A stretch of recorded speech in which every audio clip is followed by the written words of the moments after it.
I like the sound because I can move. If you put your headphones on, you'll notice. You know where you are with the You know where your microphone. sound is. Oh, okay. I got it. Either way. If you don't wear them, just keep the microphone. Yeah. You're an old crooner, you know. I can get right up in it. That's fine. It's the problem is when you're like this back here.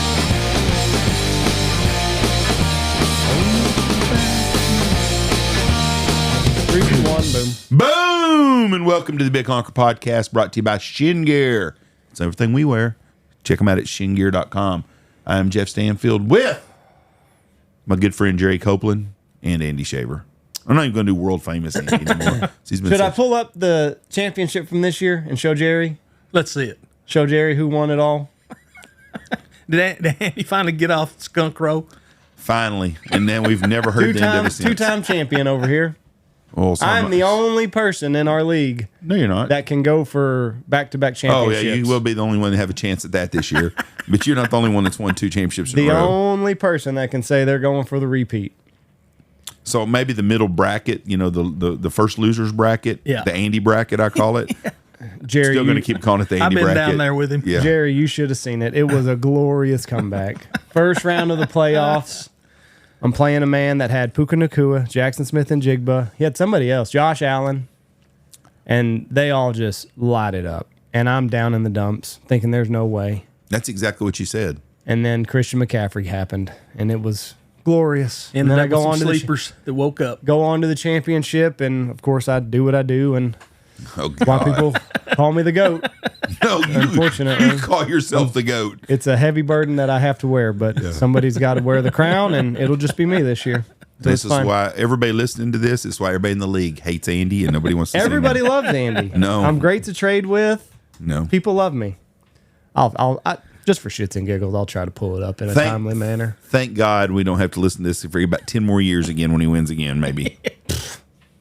Jeff, that's just ugly. Like Haley's Comet. Yeah, about just about like it. You figure maybe you- the Haley Bob, you know, it comes like half the time. So You figure you'd root for your son and want to see him do good things, but you're just all not about it at all. negative. I actually did pull for you over Callaway, so I will say that. And sorry, Callaway, but yes, I pulled for Andy over you. well, I appreciate that, Jeff. But if Andy would have been playing Adolf Hitler, I might have gone for Hitler. So I don't know. That's just ugly, Jeff. That's just ugly. Jerry's been in the league with you. He knows how you run that mouth. I don't run my mouth Yeah. at all. Never. I've been in a race to bottom with Andy before. Yeah, that's usually where Andy's at. But Andy got some breaks this year, and Andy got some breaks. He did. Andy made his breaks. yeah. Creating a perfect lineup is what happened. Mm-hmm. Trying to see what week that would have been That what? that I had my glorious comeback. Would have been the playoff week. I'm trying to scroll down, Jeff. It shouldn't be that damn hard. It would be the second to last game of the season for you because you played the championship game and won it. It was a week before that. How hard is that? Well, All right. Well, we didn't get on here to talk football. Jerry's our county extension agent. What was the guy's name on Green Acres? I don't even remember. Sam.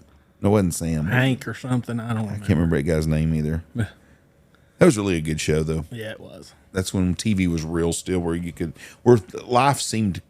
I wonder if life was as innocent and peaceful as it seemed like it was. Like when you watch Andy Griffith, everything in the world is right. Mm-hmm.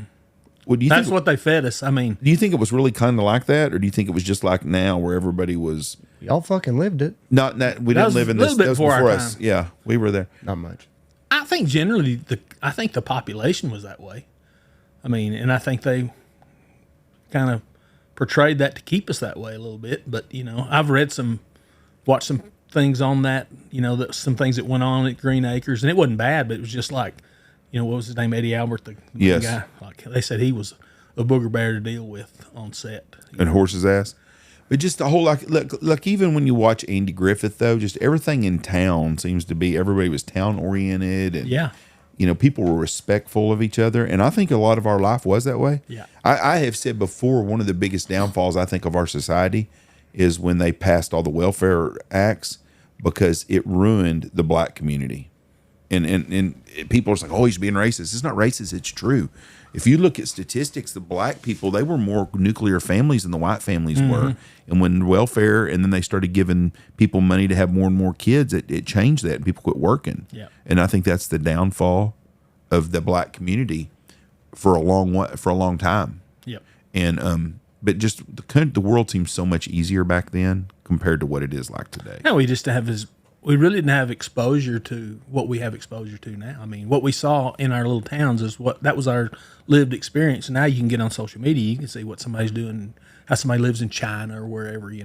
I mean, it's just different, and we compare what they do to what how they lived, how we live, and there's some moral relativism that's kind of rolled in on us, and it's just basically ruined our society. I was watching something the other day. It was a movie, and I can't remember what movie it was, but they were in California, like in Los Angeles, around 1970, maybe 65 to 75 in that time there.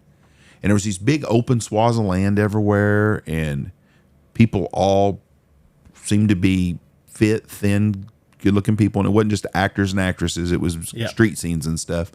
And I thought, that was a great time to be in this country, and we didn't even realize it. Yeah. Andy made a comment the other day that we were living in if you're alive right now and you're hunting and you're a young person, you're living in your glory days right now, and you just don't know it. Yep.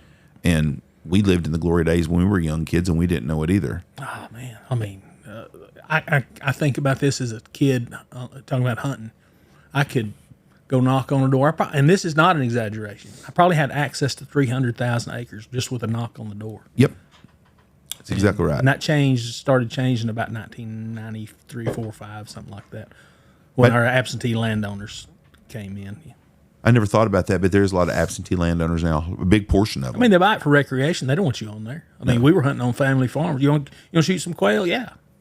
Yeah, we got some coyotes, getting some calves. Go shoot those things. Have fun. My dad said when he was a kid, and he grew up in the early 60s in southeast Kansas, and someone asked him one time, how big was your quail lease, Ron? He said, it was about 12 foot wide and about 700 miles.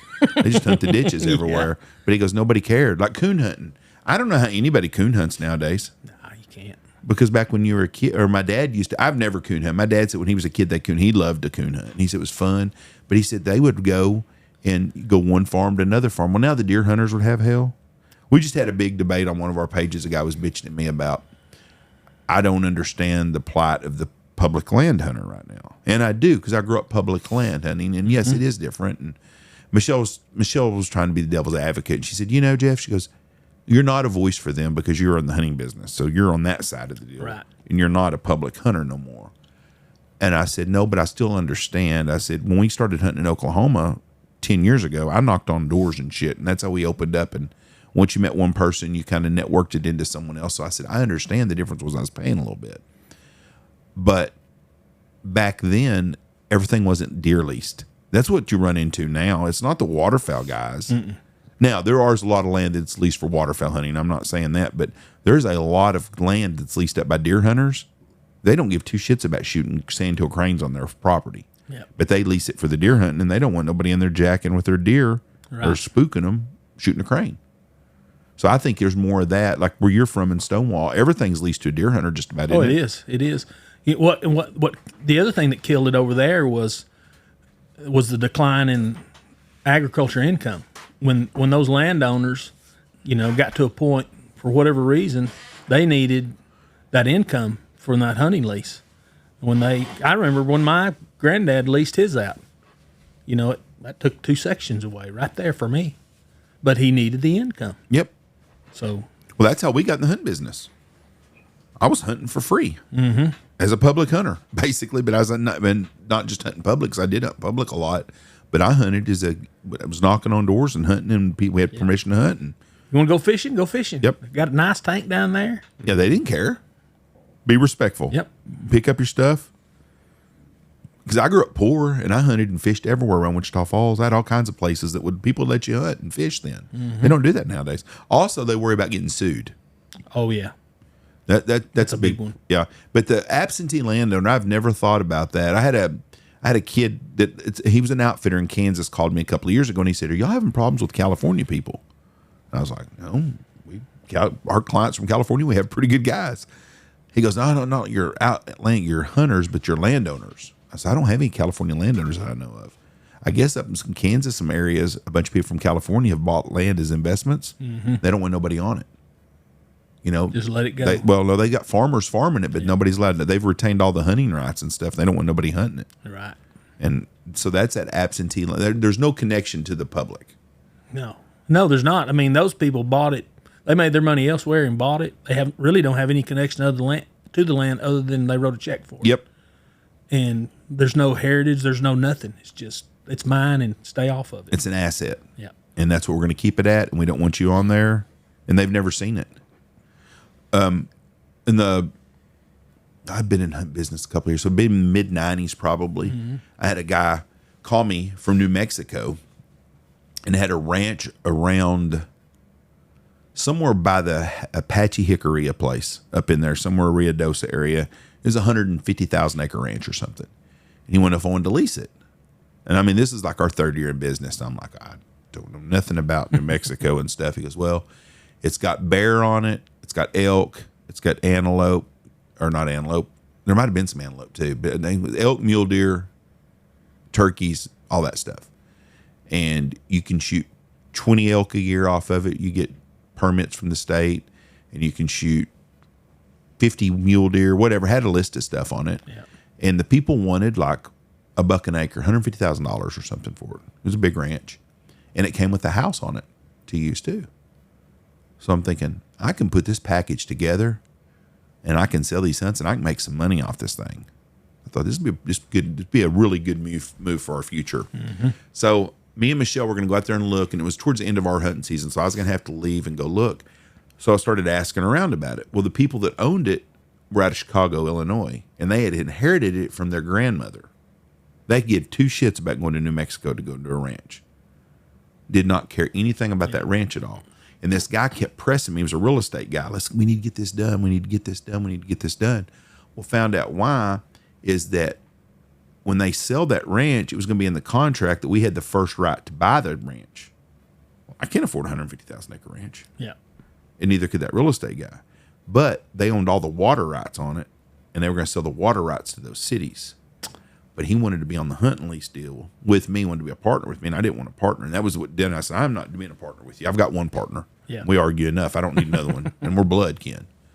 But it was right that, I guess where I was getting at is the people had zero tie to that property and could give two shits about it. Yeah. And I think that's what we're seeing with a lot of these landowners. I think so. I mean, the thing we talked about earlier, that farm. Yes. Yeah. Exactly. Guys, we won't have to say no names. I just talked to the farmer too, but we have outsiders who buy these farms out here, and they're expecting to make huge profit, and the farmers aren't making any money right now.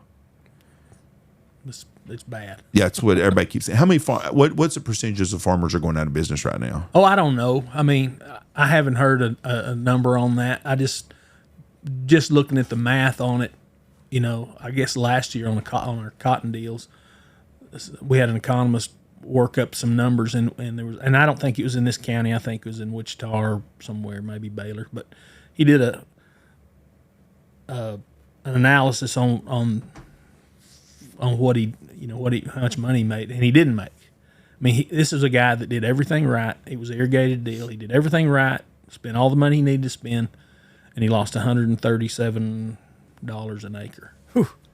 That's what my text just now is with one of my farmers, and he said, because we're having the same discussion we are about these people buy this land, and they expect they're going to make 30% on it. So they figured, they're going to grow $200,000 worth of cotton on my property, so I'm going to get $60,000 back on that. Yeah. The reality is it cost them $220,000 to plant that cotton, or whatever it is. But anyways, he said that his problem right now is, he goes, nothing's making much money at all. But he said cotton is breaking us because it costs so much money. But the landowners think they have to have cotton planted on it to make any money. That's the history.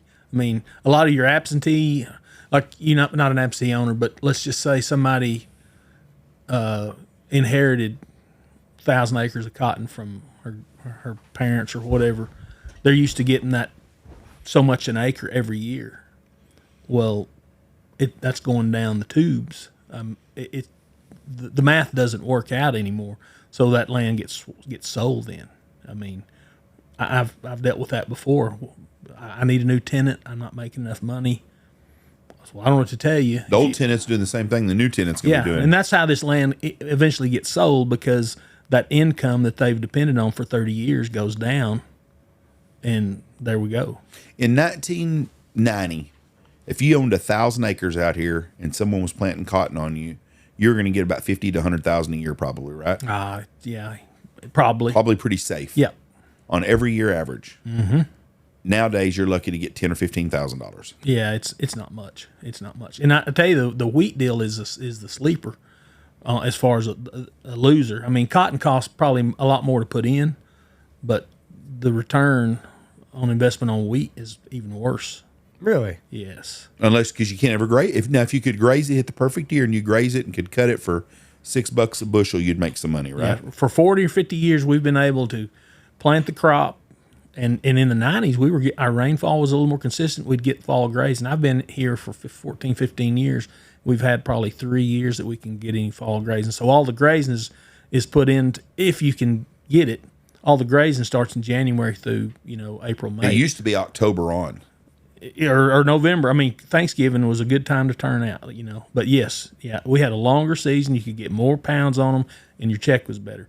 The deal is we've always depended on that, and that is the model. You plant it, fertilize a little bit, graze it, or part of it or whatever, and then you could cut some, whatever. But we have depended so much on insurance, and our yields have gone down so much that, I was doing some math on it, and I know there'll be some people argue with me, but the number I come up with, it costs $220 to make a wheat crop. By the time you lease it, and you pay the fertilizer, you pay the interest on an operating note, you do everything right. $220 is what I came up with, and that's running decent equipment. But you put it all in there, and you cut a 30, even if you cut a 30 at $5 at the elevator, you're losing $70. $70. Yeah. Who would want, if you had 1,000 acres and you're losing 70? Why would you want to take? Right. Why would you want more acres? Mm-hmm. But that's where it's at, and that grazing used to make that up. Yeah, back because when in the mid-90s out here, everything I hunted that wasn't peanuts had wheat on it just about. Mm-hmm. And that was the model. These irrigated farms out here all had wheat planted on them and they'd run cattle, and that was the go-to to make money. Yep. Is you ran cattle, and you ran cattle till January, the middle of January. You pulled them all off, or into January. March 15th usually is when they pull them off. Okay, so they would graze them all the way to March 15th, pull them out, and then they would cut wheat, and then they would try to get pray they wasn't going to get hail to screw up their wheat. Now they're praying for hail sometimes to knock out the wheat. Exactly. But just how different. I had just this week when I was tornado chasing, I was in Oklahoma in my area. I used to hunt all the time. I'm friends. I have two really good friends up there that are big farmers. Big farmers. One of them is planting all cotton this year. Every acre he has is going in cotton. The other farmer is planting zero cotton. Same area. Mm-hmm. Two different trains of thoughts. One of them thinks that it's not going to rain anyways. If I plant a whole bunch of cotton, then we're going to get it insured out anyways. He's got good yields if he's doing that. Yes. And he's praying it's going to rain enough that he's going to get another bumper crop and do really good because the prices aren't real good. Right. Other guys just like, screw that shit. I ain't Jack. I want it to stress. Yeah. I can plant milo, corn, and wheat, graze some cattle, run some cattle, and have a whole lot less frustrations. If you can get the cattle.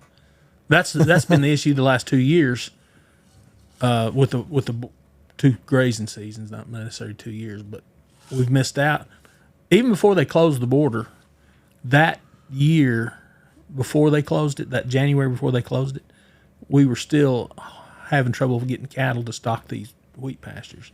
Then they closed the border, and there's 1.5 million head that come out of Mexico.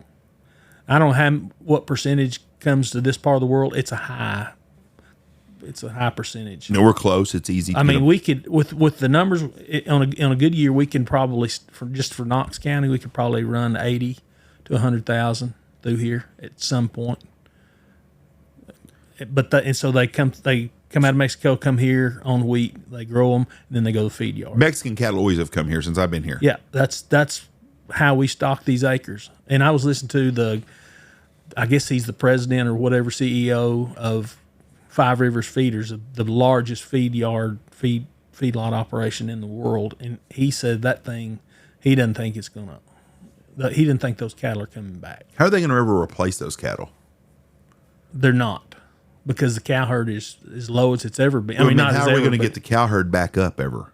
You got to keep your heifers at some point. They got the But price is so high, nobody wants to. the price is so high and the inputs are so high to get them to that point. Mm-hmm. It's just kind of it's just a vicious cycle. They're locked into it, and I don't know that it's ever going to get much bigger. But what's going on in Mexico, my understanding, is they figured out how to do what we're doing here.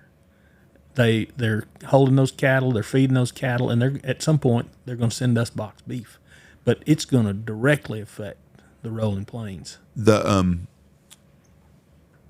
cattle market is so wishy-washy anyways. Or not wishy-washy, it's all up right now, but it's a chance. But I had a guy hunting with us last year, and he was talking to his buddies. We were visiting in there, and we was talking about cattle. And the guy goes, "What'd you do with your head?" And he sold his 100 head, let's say. I can't remember what it was. The guy, "Did you buy back in?" He goes, "Hell no." He goes, "I'm scared to." Yeah. He goes, "Because I got a big price for mine." And he goes, "It's going to cost me a big price to get back in." He said, "I get back in, and then prices go back to where they probably should be." He said, "I would lose my ass." And so it's only the big boys are playing that board right now, really. Yeah. On the especially like a cow calf deal, if you wanted to get out, now's the time. But don't buy back in, obviously. That's what nobody's doing. But you can park that money somewhere for 8, 9, 10%, whatever it is, and ride it out until It does go back down. crashes, and then buy back in. I mean, Right. It ain't going to crash till we get the herd up, though. Is it? they'll figure out a way. I don't know that they can do it because of supply and demand. I know. How much beef do you think? This is going to go down to a little rabbit hole, probably. How much beef do you think McDonald's goes through in a year? Oh, Just in hamburger meat. I don't know that number, but I know that we're in the neighborhood of 60 pounds per capita Per person? per person. So, and when there's 350 million people and here. most of that's going to be hamburger. Yeah. 700 million pounds is how much McDonald's purchases annually. I don't think people can fathom how much food it takes. We just come back from Mexico, and we was at this resort, and I was looking at the buffet, and I was looking, and this is a big resort we're at, and I'm guessing, would you say there's 1,000 people there, probably, Andy? Would you say it's pretty safe? Yeah, probably. But that big buffet we went to that time, it was like, which is packed. I mean, it looks like a football field with food and shit. They got all kinds of different stations, and I was looking at the food in there, and I was thinking, Jesus Christ, to feed people in the world, and just it's crazy to think about how much food you just go through. And then I started thinking, I went to Chicken Express the other day, and I need to ask Cliff because they're building a Chicken Express in Haskell. Yeah. How much chicken does a Chicken Express go through in a day? I don't know, but and you may be able to find this, but we eat 60 pounds of beef. We're over 100 pounds per. We eat chickens. Is our deal? Well, I like chicken. Chicken and then pork and then beef. Is That's beef behind? how it is. It's I believe that's chicken, right. pork, and then beef. Yeah, pork's got to be in the middle there. Oh, really? You know, I figured beef is it'd so be third. expensive to get. Oh, right. to right, get, right, right. it's got to be in there, and pork. There's some people eat pork. I don't eat pork that much. I like pork. I like we have pork chops at Lodge. They're excellent. Yeah. But we do that because the price is good, and I get a damn good pork chop, and people love the pork chops here. I was wanting to. I did the carnivore diet 2 years ago, I guess, for January, and I was kind of looking at doing it again, but fuck, it would break me. Yeah. How much pork chops in there? You can't. So with the carnivore diet, you got to eat fatty meat. No, You pork gotta chops eat- ain't it. No, so like chicken, it's really no good. You need that fat because your body switches from burning carbohydrates as its primary fuel source to burning fat. And if you're not getting like ribeyes or some fatty cut of meat, it ain't gonna work. So like you couldn't do the carnivore diet on chicken breasts alone. And I think pork's pretty lean. So I mean you couldn't do a pork tenderloin. You have to stick with the ribs and Yeah. So like you gotta. What I did is I bought one bulk ribeye. I cut it up so I ate a lot of ribeye, but the grocery store in Haskell, a lot of times they would do like a sale where I can't remember what it was. $5.99. Yeah, maybe that's what it was, and it ain't like that anymore. So I bought them last year I buy a lot of my beef from Modern Way. I do a lot because and Sammy makes me really good deals, but I also buy 10 bulk ribeyes at a time. And I tell you what they're really good about. They'll cut them for me, and they'll leave them over there. that's pretty rare. Yeah, he'll cut them for me. So I'll be like, hey, I need 10 this year we got New York strips bulk. I bought. And he would cut them, and I'd cut them for an inch And I don't know quarter if thick. that's fat enough. I don't know if that's fatty enough to do the. So ribeyes is what you need? You just need something with a lot of fat in it. Or sirloin? Sirloin? Sirloin's lean. Oh. Did you, we ate Steakhouse 2 times while we were in Mexico. I thought those steaks were very good. Yeah. Did you? From Mexico. From yeah. a Mexican style. I'm assuming it was all Mexican beef, but it was really, Yeah. it was good. And we stayed at a really nice high-end place. What is picanha? Picanha? It's like I think Is it's it going to be ribeye? like your sirloin cap or something. It's off the good. sirloin area. Yeah, it's good. Yeah. I love it. It's got a big fat cap on it whenever they did it. Because we had Brazilian one night, and then we had. Have you done that? The picanha. The Brazilian steakhouse? It's been a while, but yes. I'd never done that before until that day. I'll tell you another cut that's good that we sleep on a lot is the tri-tip. Tri-tip's good. I like tri-tip. I cook that a lot, and I make a chimichurri sauce with it, and the kids love it. We've got to cook them. I bought last year because I was going to try them out. I bought, what was those things called? Those, not the beef loin. It's a loin tip. Mm-hmm. I bought bulk loin tips. I got some of them in the freezer in there, and I was going to have Andy. I'm going to have you put them on the Traeger one of these days, and we're going to cook them. But the guy told me that a lot of the steakhouses now are doing them when they do fajitas. Yeah. That's what they're using. But he says it's just like fillets, basically. Mm-hmm. And I bought those at a pretty good price. I never have cooked them at all. Are y'all sous vide guys? Have y'all tried that one? I never have. Oh my gosh. Is that the boiled? Yeah, It's not boiled. You put it in a bag and you cook it at a certain temperature. But it's in boiled water, It's in right? water, right? It's not. Yeah, it's in water. You put it in a bag in water. I'm telling you, it's life changing. You cook it till it's done, right? And then you sear it. You sear the outside. You can, yeah. That's what we do. But we'll take like we eat a lot of roast. A chuck roast is just hit or miss. You put it in the crock pot, even if it's tender, it still could be stringy or whatever. So we'll throw that thing in and I don't ask me the temperatures, but we'll throw it in there. I'm gonna say 135 degrees, 140 or something. Put it in there for 24 hours. Bring it out and sear it. It is fork tender. It's not stringy. It tastes like a steak. Yeah. It eats And like a steak. It's called a sous vide, Sous right? vide. Sous vide. Sous vide. Yeah, I've seen them do it on the Food Network. We but I've started never- doing it about a month or two ago. Where'd you buy one of those things at? Oh, Amazon. So it's just like a crock pot with water, basically. Well, really, you can just buy you can have your own pot. You just need some bags and you need that heating element thing. I mean, because you set the timer on it. I mean, I don't know, it's about a little bit longer than that, and it goes down in the water. And it heats that water up to whatever temperature you want, and it just holds it. There's some things you can cook for like 48 hours, and you pull it out, and then you can sear it. A lot of people take a torch and just sear it. Right. But we throw it on the grill. But you season it. Sometimes we'll smoke it first and then put it in there, or vice versa.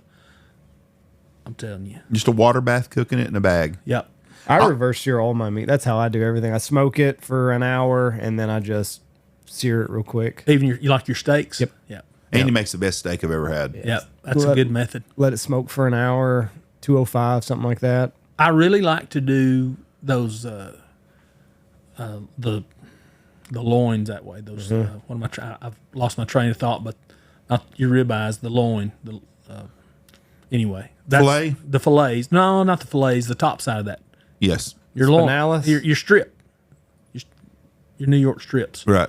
Anyway, I really like to do those because they don't have as much fat back there, and I like to. Yeah, you got to really- break that muscle down. Yeah, I really like to slow that down and smoke it, and then give it a hot. Have you sear. had spinelli? It is the cap of the ribeye. That shit's the best. Yeah. Cisco sent us like 5 cases by accident one time. It's supposed to be pork chops. Oh, my Open them gosh. suckers up. I'm like, what the hell is this shit? Well, I was mad. Oh, it's Christmas Called up, time now. And that guy's like, they didn't even know what it was either. He goes, he said, you just keep it. Don't worry about it. And he said, we'll send you some pork chops. Yeah. I said, okay. So we had thawed one out. And I told Tony, I said, put that on the grill. Let's see what it's look like. Stuff. We ate that shit. I was like, customers. We ain't Meat feeding that ice to cream. customers. Yeah. It was amazing. Started looking at it. It's like $45 a pound. Yeah. They made it special for some restaurants in Chicago, and they just misboxed it. Because then I was going to order some. I was like, I ain't paying that kind of money for that shit. But it was damn good. God almighty. I'm not a filet fan. The older I get, it's just I'm not a filet fan. It can be mushy. There's not much flavor. You really Not got as much I think you really have flavor. to season those and like, marinate them. It's how it's sometimes cooked. they're Yeah. overly tender, and it's just too mushy, and you don't have that bite. I'm just a ribeye guy. Just give me a ribeye and Are you I'll be medium happy. rare guy? Yeah. Yeah. I'm rare. I'm pretty rare. Seeing, like, it's hard whenever you go to a steakhouse because they're, like, you tell them, you don't really know where they're going to fall. Like, Right. if you order medium rare, there's a lot of times it's fucking blue. And then at other times, it's flirting with medium well. Yeah. So a long time I would just order it medium and then just kind of play that game of them undercooking it and then it being where I want it. And then it got to where it was always overcooked. Yeah. So then I say medium rare. Every once in a while you'll get one that's a little underdone, but I I want like a blue pink. one. I don't want them blue, but I want them pink. Pretty close. Yeah. Now, I like prime rib really rare. Yeah. And a filet that's cooked right, medium rare to rare is really good too. I do not like anything overcooked. I'm a little hesitant, when I order from somewhere, I'll usually go medium rare, depending on, kind of the reputation of the place, I'll say it. But at the house, my steak is going on last, and it ain't staying very long. We've eaten over at Albany twice in the last couple of months, and I've had a filet over there both times and got a medium rare, and it's excellent. I'm not a filet guy. That's a good steakhouse. I'm just not a filet guy anywhere. I'm just not a filet guy. Give me the 16-ounce ribeye, and I'll eat that all day long. Mm-hmm. All right, let's go back to county extension agent. We can talk steaks all day. So cows, like they're $1,700 for like a calf anymore. What you mean a baby? Baby, yeah. Yeah. I mean, those 200 and 300 pounders are $6-7 a pound. So that's $1,800, Yeah, $2,000. Yeah, they're up there. And then like 10 years ago, what was that? Oh, $2 maybe. I mean, $500, $600. $500. oh, the day olds you could buy. A day old thing comes through at. Oh, back then, 100. You could buy that thing for $100 all day. Holstein cows, And they were they're giving 1,000 now. Holsteins, they were giving them away basically, weren't they? They were. Yeah, and now they've found out a way to make. So now the big deal with the Holstein is they've taken these good beef genetics, mostly Angus, and they cross them on those Holstein cows, and those are going into the pipeline. Feedlot. Mm-hmm. That's what Chad Steinberger had. So was talking about. So the problem in America is we need our herd to get bigger, but now the price for a calf is $1,700. So they're just selling them off as quick as they can to go to slaughter. Yeah, or to a that's not- feedlot. yeah, somebody. I don't know, But it's not going to build our herd with prices what they are because everybody's like, your now's average the cow time to calf sell. guy is selling heifers and steers. They're not keeping much back. Right. Now there is a market for those replacement heifers, and people are giving some good money for them, but there's not enough of those people holding them back right now. Like you used to know a bunch of guys locally that had 50 to 100 cows. Mm-hmm. And every year they'd have 50 to 100 cows because they would keep their heifers every year. Those guys now are selling all 100 cows, a lot of them. Yeah. And they're not keeping, so there are very few of them are keeping them. Yeah, you've got an expense to keep that, and they to promote, to get her there, to develop her, and it's kind of a gamble because nobody knows what we think the market's going to hold. We don't know, but if you put you hold her, and you could either sell her for $2,500, nearly straight off the cow. Well, you're going to have to put something in her to get her another year. You're going to have to put her on. If you sell her as a bred heifer, you got to buy a bull. You got to have another place to put her. There's just a lot of infrastructure and a lot of cost to keep doing that. Why not just take the money? Mm-hmm. That's what's always funny is it's always political. When the Democrats are in office, it's the Republicans' fault that things are high. I mean, it's the Democrats' fault. When the Republicans are in office, it's their fault that things are high. And I always blame it on what happened just 1 or 2 years ago, or the last guy. The things that we're dealing with are systemic and they've been hitting us for 30 and 40 years. Yes, it's the same, but they kick the can down the road on everything. Every time. Yeah, on everything we do around here. And one of our big problems is, and I'm not in the cattle business, and some guy listening to this that is, because we have a lot of those guys on here. God damn it, you don't know what you're talking about. The middleman. The meat packing The plant. meat packing company is what's fucking everything. Because there's only 3 big ones in America. We don't have enough local meat markets no more like we used to. Oh, yeah. And that really hurts us, where you could have a mom and pop place like Knox City's got 1,000 people. Back in the day, there would probably been 2 butcher shops here. Mm-hmm. And you'd have a butcher shop and they would buy a whole cow and they would sell everything out of it. right there and locally, and they do it. And now the regulation and the government red tape kills that. Capture. So It's industry capture. I mean, that's what's crazy. We raise the things right here. Then they have to go somewhere up in the plains, somewhere up in the panhandle to go to the feedlot and get them killed. And then it costs an arm and a leg to get it right back here. Yep. Yeah. Where you ought to be able to buy and sell local beef right there at your own place. Mm-hmm.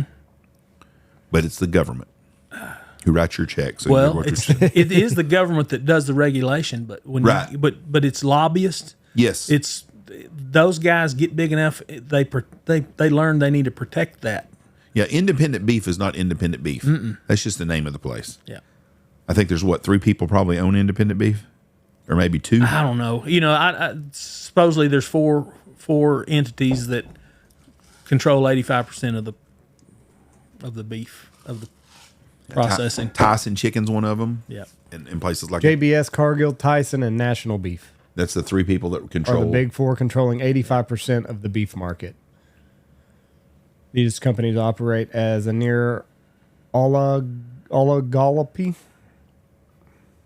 Wrap your Instead of an oligarchy. oligarchy, it's oligopoly, controlling most pork and poultry production as well, dictating prices from ranchers down to the grocery store shelves. JBS is Brazil. Cargill's U.S., Tyson's U.S., National Beef Packing is U.S. And then JPS is Brazilian. JBS that is- Five Rivers feeders that I was talking about earlier, that used to be a JBS deal.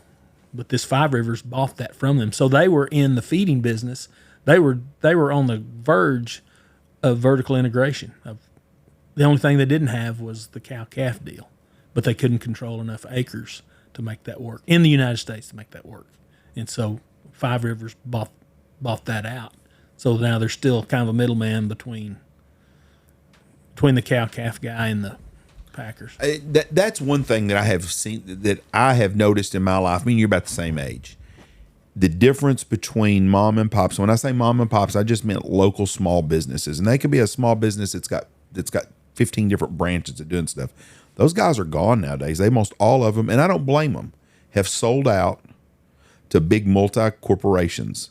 We have too many multi corporations in everything. Speaking, you're from Ashburn, Texas. I did not realize, and I read this yesterday, and I don't know how true this is, that Walmart in Stanford was going to go to Ashburn and open it first. I've heard that. I don't think I ever really knew that. Maybe they were in consideration for a brief moment in time, but They said Ashburn the board voted against them. well, they probably did. People were ripping on the Ashburn Oh, that's the government over there. It's been yeah. I went to that meeting. They're riled up about data centers right now. That was what it was about. But someone said, "Well, this is the same community that passed on building a Walmart." And I thought, I don't buy that. Well, hold on just a minute. I didn't want to get into this one with them because it's not my deal. But I'm going to tell you this: in my generation and Jerry's, that was a big trend back in the mid 70s and early 80s. You didn't want Walmart coming into your town because it would push all your mom and pop stores out. And I'll give you a good example of that. The city of Iowa Park. Wichita Falls would not have, Walmart used to not go to big cities. It used to be places like a Vernon and towns like that, like 10,000 people. They didn't want to be in, you didn't see them in the Metroplex and all these kind of places. And those places didn't want them in there because it took out all their local businesses. The city of Iowa Park sold their soul to get Walmart to open up in Iowa Park instead of Wichita Falls. And so did Burke Burnett. Yeah. When Walmart opens, they do a 10 or 20 year lease on a building. How many Walmarts are in Iowa Park and Wichita Falls and Burke Burnett right now? 0. They're all in Wichita Falls now. Yeah. But guess what happened to all them local small businesses in Iowa Park and Burke Burnett? They're gone. They're gone. So maybe Aspermont did do that, thinking that they were going to run all their mom and pops out. Because I was at my grandparents in Kansas, and my grandma and grandpa. So I would have guessed it would have been, I graduated in 86. I'm going to say probably 1981, 82. Yeah. In the little town next to that, my grandparents lived in a town about the size of O'Brien called Buffalo, was Chanute, Kansas. Chanute had a Walmart. And I remember my dad playing devil's advocate with fucking with my grandma about going to Walmart and how that they're greedy and they're running all the small mom and pops out. Yeah. Because all this shit was going on with the Iowa Park deal when they were going to build it there. And I remember my grandma told my dad, she goes, "You want to know, Ronnie?" She goes, "Ronnie, you want to know why I go to Walmart?" She goes, "I can buy a birthday card there. I can buy a birthday present there. I can buy some groceries there if I need them." Yeah. Because at that time, they weren't a grocery store. They were basically, she goes, they got everything I need except most all my groceries there in one stop. She goes, that's why I go to Walmart. They were souped up Gibsons, you know, when they people first don't know what started. Gibsons are. Gibsons were great. But yeah, that's exactly right, though. Yeah. But so maybe the people in Aspermont really did have that opportunity and they didn't want to run their local businesses. That's absolutely what happened, because there were probably 2 grocery stores. There were probably, even with Allsup there were probably still 3 or 4, 5 gas stations. There were lots of little businesses that supported lots of little families, and they figured that out. Yeah, and they gambled and lost. We all still lost. Yes, but because the Walmart in Stanford still sucked everybody from Aspermont over to it or whatever. Mm-hmm. Yeah, we'd buy our gas at, you know, before they sold gas. We'd buy our gas at Allsup's and drive to Walmart. Yep, and that's what people do. That's why when you I just don't think that Aspermont ever had the population that Walmart would consider it, and I it's don't off either. the beaten path. Stanford's got. I would agree with you on that. You know, I think Stanford was a spot for them because they get Haskell, Anson, yes, Hamlin, Aspermont, right, and Knox City, Mundy. Yeah, they could hit all of that. Yeah, I don't think Aspermont was ever in the running. I mean, it'd be Aspermont, Jayton, and Old Glory. Who's going to go to the Walmart? Yeah. Maybe Hamlin, Aspermont. Yeah, I don't know. I wasn't around at that time, but that would have been my reason why that they would have done it, because they didn't. Yeah. They foreseen the problem that a lot of places had. Yeah. If this story's true. Yep. I think it probably is. You know, I'm just a little rusty on that. The history says, or the big rumor in Wichita Falls has always been, is that Wichita Falls had the choice between Texas Tech or the state hospital, and they chose the state hospital because they already had college there. Yeah. And so I don't know if that's true or not, but we're looking back, that's a big fuck Yeah, up. but I'd heard Vernon was also in the runnings for Texas Tech. I heard Paducah. I heard Knox City. Paducah and Knox City were not in the running. But, you know, Tech. Yeah, probably most likely not. But, you know, back then, I mean, so that would have been in the early 20s. Yeah, I think 23 was when Tech started. Yeah, so we were a lot more agrarian, and these towns were a lot more equal. You know, there were bigger towns, obviously, but we were a lot more spread out as a society. I think Wichita Falls is the same size now as it was in 1950. It has not grown. Yeah. Of all the whole state of Texas has grown, but my hometown's the same size. Most likely, it's just absorbed all the losses from the towns around it. No, the Holiday's gotten bigger. Iowa Park's gotten bigger. Yeah. Burke Burnett's gotten bigger. Wichita Falls has not grown at all. Henrietta's gotten bigger. Now, when you get further west, everything's dying. I don't know what Seymour's population was in 1960, but I bet it's pretty close to that now. Probably. Haskell probably is pretty close. Knox City, from Knox City back towards Panhandle, outside of Lubbock and Amarillo, and you know those areas right around there, nothing else has gotten any bigger at all. No, they've fallen off. Floydada, Plainview, Sweetwater, Abilene. What is this? Where all they considered? Floydada, where at? Plainview, Sweetwater, Abilene. I didn't see anything about Wichita Falls. Oh, that was just the old rumor around Wichita. Abilene's got 4 colleges. Yeah, they didn't need any others. Lubbock won on the first ballot over all the other towns. I wonder what Lubbock's population was when it was built. It wasn't very much. I know, being a proud Texas Tech alum, you could, when they first started, you could pay your tuition in a cow. Bring a cow and you're good for the semester. Yeah. That's a town that is blowing up. Yes, it is. Lubbock, God almighty. That is it's nuts how these towns grow. I used to always think Lubbock would be a really cool place to live. I just thought, that'd be a good place to live when you retire. It's got everything you need right there, but it's gotten so big. I don't know if I want to live in Lubbock now. 4,000 when they built the school in 1920. It doubled from 1910. There was only about 2,000 people there in 1910, and then it doubled to 4, and then now it's 300, 400,000 people. Yeah, it's crazy. I think when I was there in the early 90s, it was like 187. Yeah, and something like that. I bet it's 300,000 people there now easily. Yeah. I think Amarillo is close to 300,000. I lived out on the inside of the loop on the west side at the very end of, right between 50th and 19th. You know, they kind of run, anyway, they kind of run together down there. Well, anyway, but I was in some apartments right there. You can't even get to it. I can still see where they're still there, but used to you could just turn and get on Brownfield Highway and run right into campus. It's kind of hard to see on there, but yeah, 19 and then 4 and then 21. I don't know what number that one is. Where the hell did you get your friend out of a cave? I don't know, Jeff. It's old.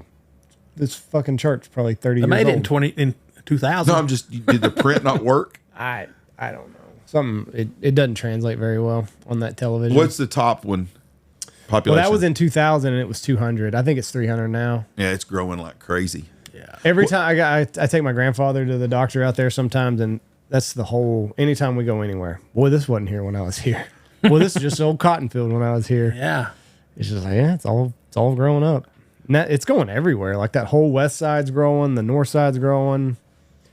I don't know what people are doing out there. I always told a guy, if you're a single man and you want to meet a good looking wife, a good chance, go to the United Market Street on the west side of town. I don't know what street that's on. Yeah. It's on the back of, I think it's on the other end of Slides, maybe.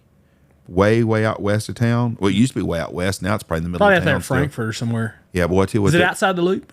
Yes. It's on 98th is what you're talking about. Is it? Oh, yeah. Yeah. See, all that was new. Yeah. Newish when I was there. Have you been to that United?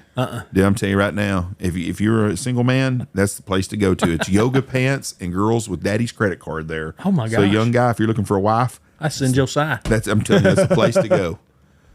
The broader Lubbock metropolis area has 642,000. Wow. That's That's crazy. That's But I nuts. don't know what all that entails. That doesn't matter. I don't know how That's- far that goes out. I'm That's assuming that's probably Idalou. Levelland to Idalou, probably. Lubbock proper is 272. Friendship. I can believe that. Yeah. Do you know Ed?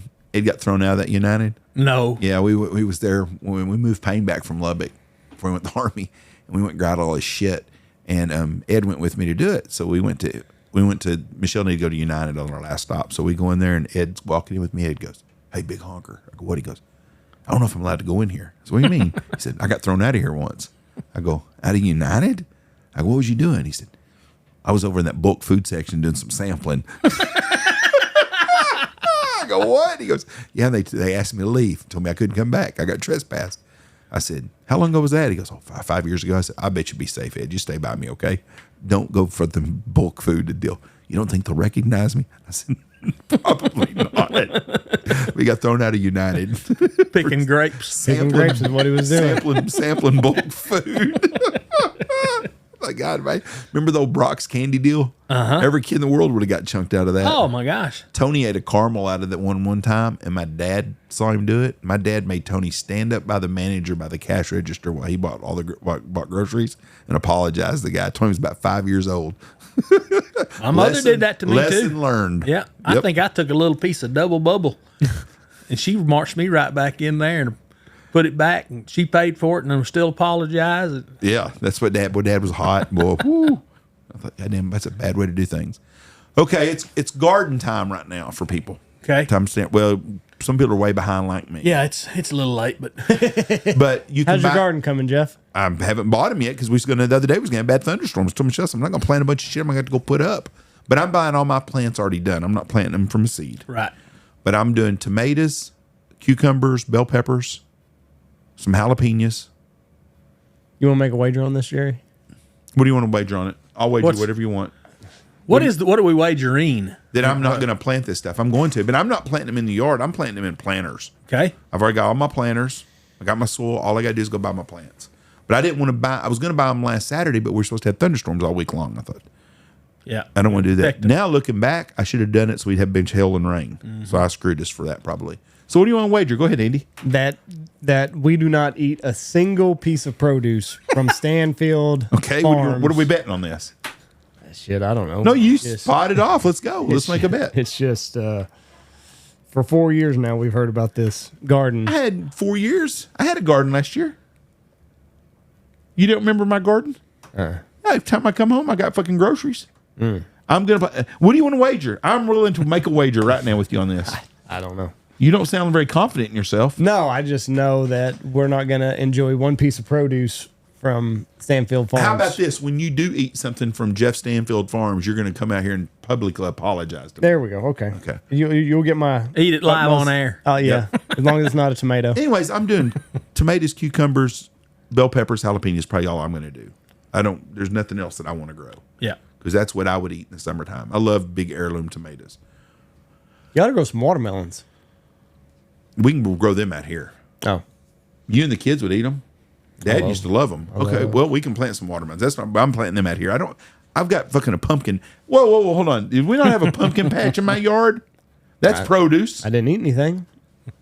You had pumpkins from my yard. Didn't eat anything. Do you grow them in the yard? Oh, Jesus. Michelle, last year, she does every year. She plants some vines because, I read to the kids every year from the school comes and I do the great pumpkin. Yeah. Right before Halloween. Well, last year, what did it do all summer long? It rained. Till July, mostly. Rained all the way up until August, and then we water too at our house. But we had pumpkins on top of pumpkins on top of pumpkins. I bet seriously, way over 100 pumpkins come out of my yard. Oh my gosh! It was crazy, and we had some that were 200 pounds. And were they in the flower beds or were they in pots? No, yard. Michelle thought it would be fun to spray the yard on the side of the house. Well, usually it runs a couple of vines, and so when it makes a cool decoration. Well, it got so much last year, all the way down the east side of my house was pumpkins, all the way to the middle of my front yard. Like we had to put our big, we do the old, how they shock the corn and stuff, and the big scene Michelle has for Halloween that we do every year. Them motherfuckers were almost to the flagpole. We had that many pumpkins. I finally made her mad. I said, Michelle, we got to take out half this shit here. It's getting out of hand. Yeah. I was worried about having a damn snake. I was worried about a damn rattlesnake. Rats, snakes, all kinds of stuff around there. We had freaking pumpkins and water. It was a pain in the ass. Didn't have to mow much. Cut your yard I don't quarters. I don't mow anyways. But you know what? The guy that mows my yard charged me the same. For less space. Yeah. He mowed a third of my yard that he normally mows. I mean, and we had some 200-pound pumpkins. Oh, my gosh. She had some big ones, but she used them, the ones we used to buy at a Floydada. She saved the seeds and planted them. Yeah. Matter of fact, here's what happens.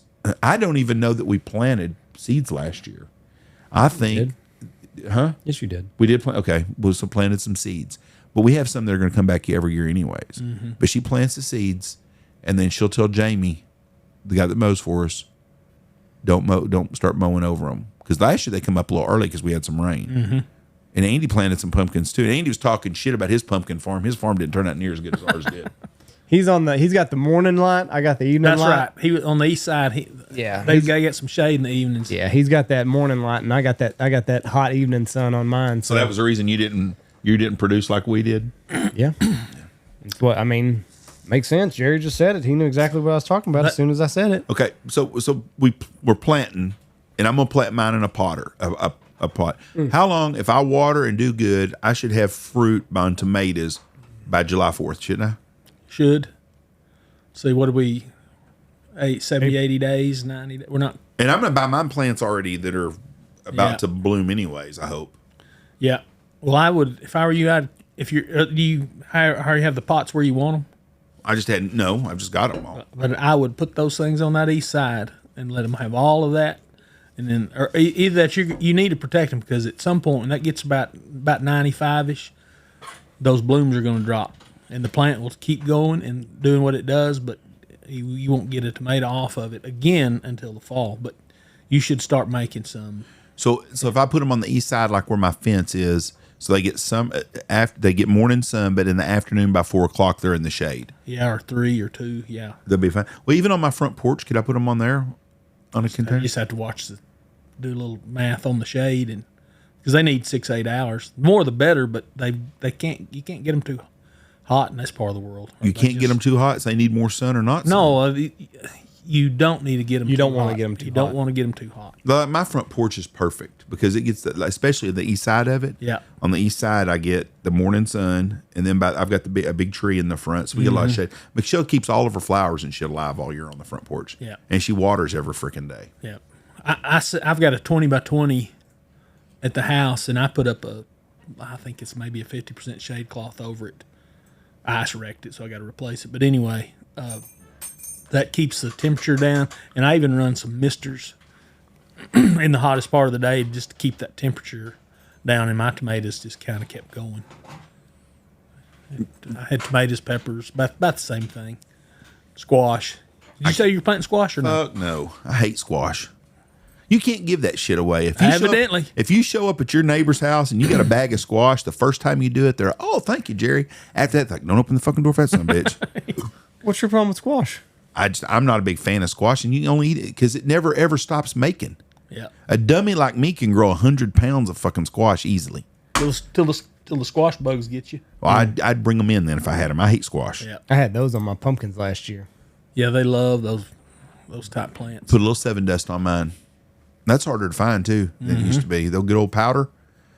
Yep. I put the old powder on them, run them off there, suck all that shit in like ivermectin, and keep A lot going. of people, they'll just let them go, and when the squash bugs get them, it's just time to quit, Or they'll do succession planting. They'll do plant them, then 2 weeks later they'll plant some more, and 2 weeks later, if they're really serious about growing. I'm not planting squash. I'm not planting okra. No And okra? I like okra. You sure you're not a communist? I love okra. I love okra. I'll eat the hell out of okra. I just don't. I'm not going to plant any of it. I get all the okra I want from Cindy over there at O'Brien. Because we do grilled okra here September and October during dove season on the Blackstone. And have you had it that way? Not grilled. Oh man, that's right. good. Yeah, we just put it on the Blackstone, some olive oil on it, salt, and do it like that. And then when okra season's done, first freeze, she don't get okra no more. Then we start doing broccoli on the Blackstone. Oh, And that's really good yeah, I too. like broccoli. Yeah, the okra is damn good because it's not, when you grill it, it's not slimy like when you boil it. Yeah. And I like boiled okra too. I like okra every way you make it. Yep. The okra, the squash, the things like that. There's black-eyed peas. There are things that do better here just because our summer is so hot. And a lot of people, they'll plant those things, and if you don't like mulch or whatever, if you're just in bare ground, that soil temperature, if it's not shaded over and covered, that soil temperature, like you got the sun beating down on you and it radiates, heats up the ground. I mean, it's hard on those plants. That's why you can't water enough, hardly. That's why corn back here, before they genetically modified it, didn't make here very good because it got baked because it Right. got too hot. Yeah, I mean, it wouldn't tassel. It would, the nights would get too hot or something. That's one of the reasons we can't do soybeans here. It's just Thank God. it's just too hot, Why do you think that there's so much in like other countries that's illegal that's legal here, like glyphosate, Roundup? Like in a lot of countries, you can't use it on anything that's going to be consumed. But here in America, and that was one thing with this Maha movement that I thought we were going to get to the bottom of, that evidently we're not. Like, just what are we spraying on our food that could possibly, because obviously something's going on. The American public is unhealthy now. And there has to be something that we are either ingesting food wise, or there's got to be something going on just in our everyday life that is making the average American sick. Well, I'm hesitant to get into that glyphosate deal because, it's so conflicting. Right. But I'll say this, particularly post World War II, we turned into an really sure enough industrial farming model. Yep. And we fed the masses. Yeah. We could do it.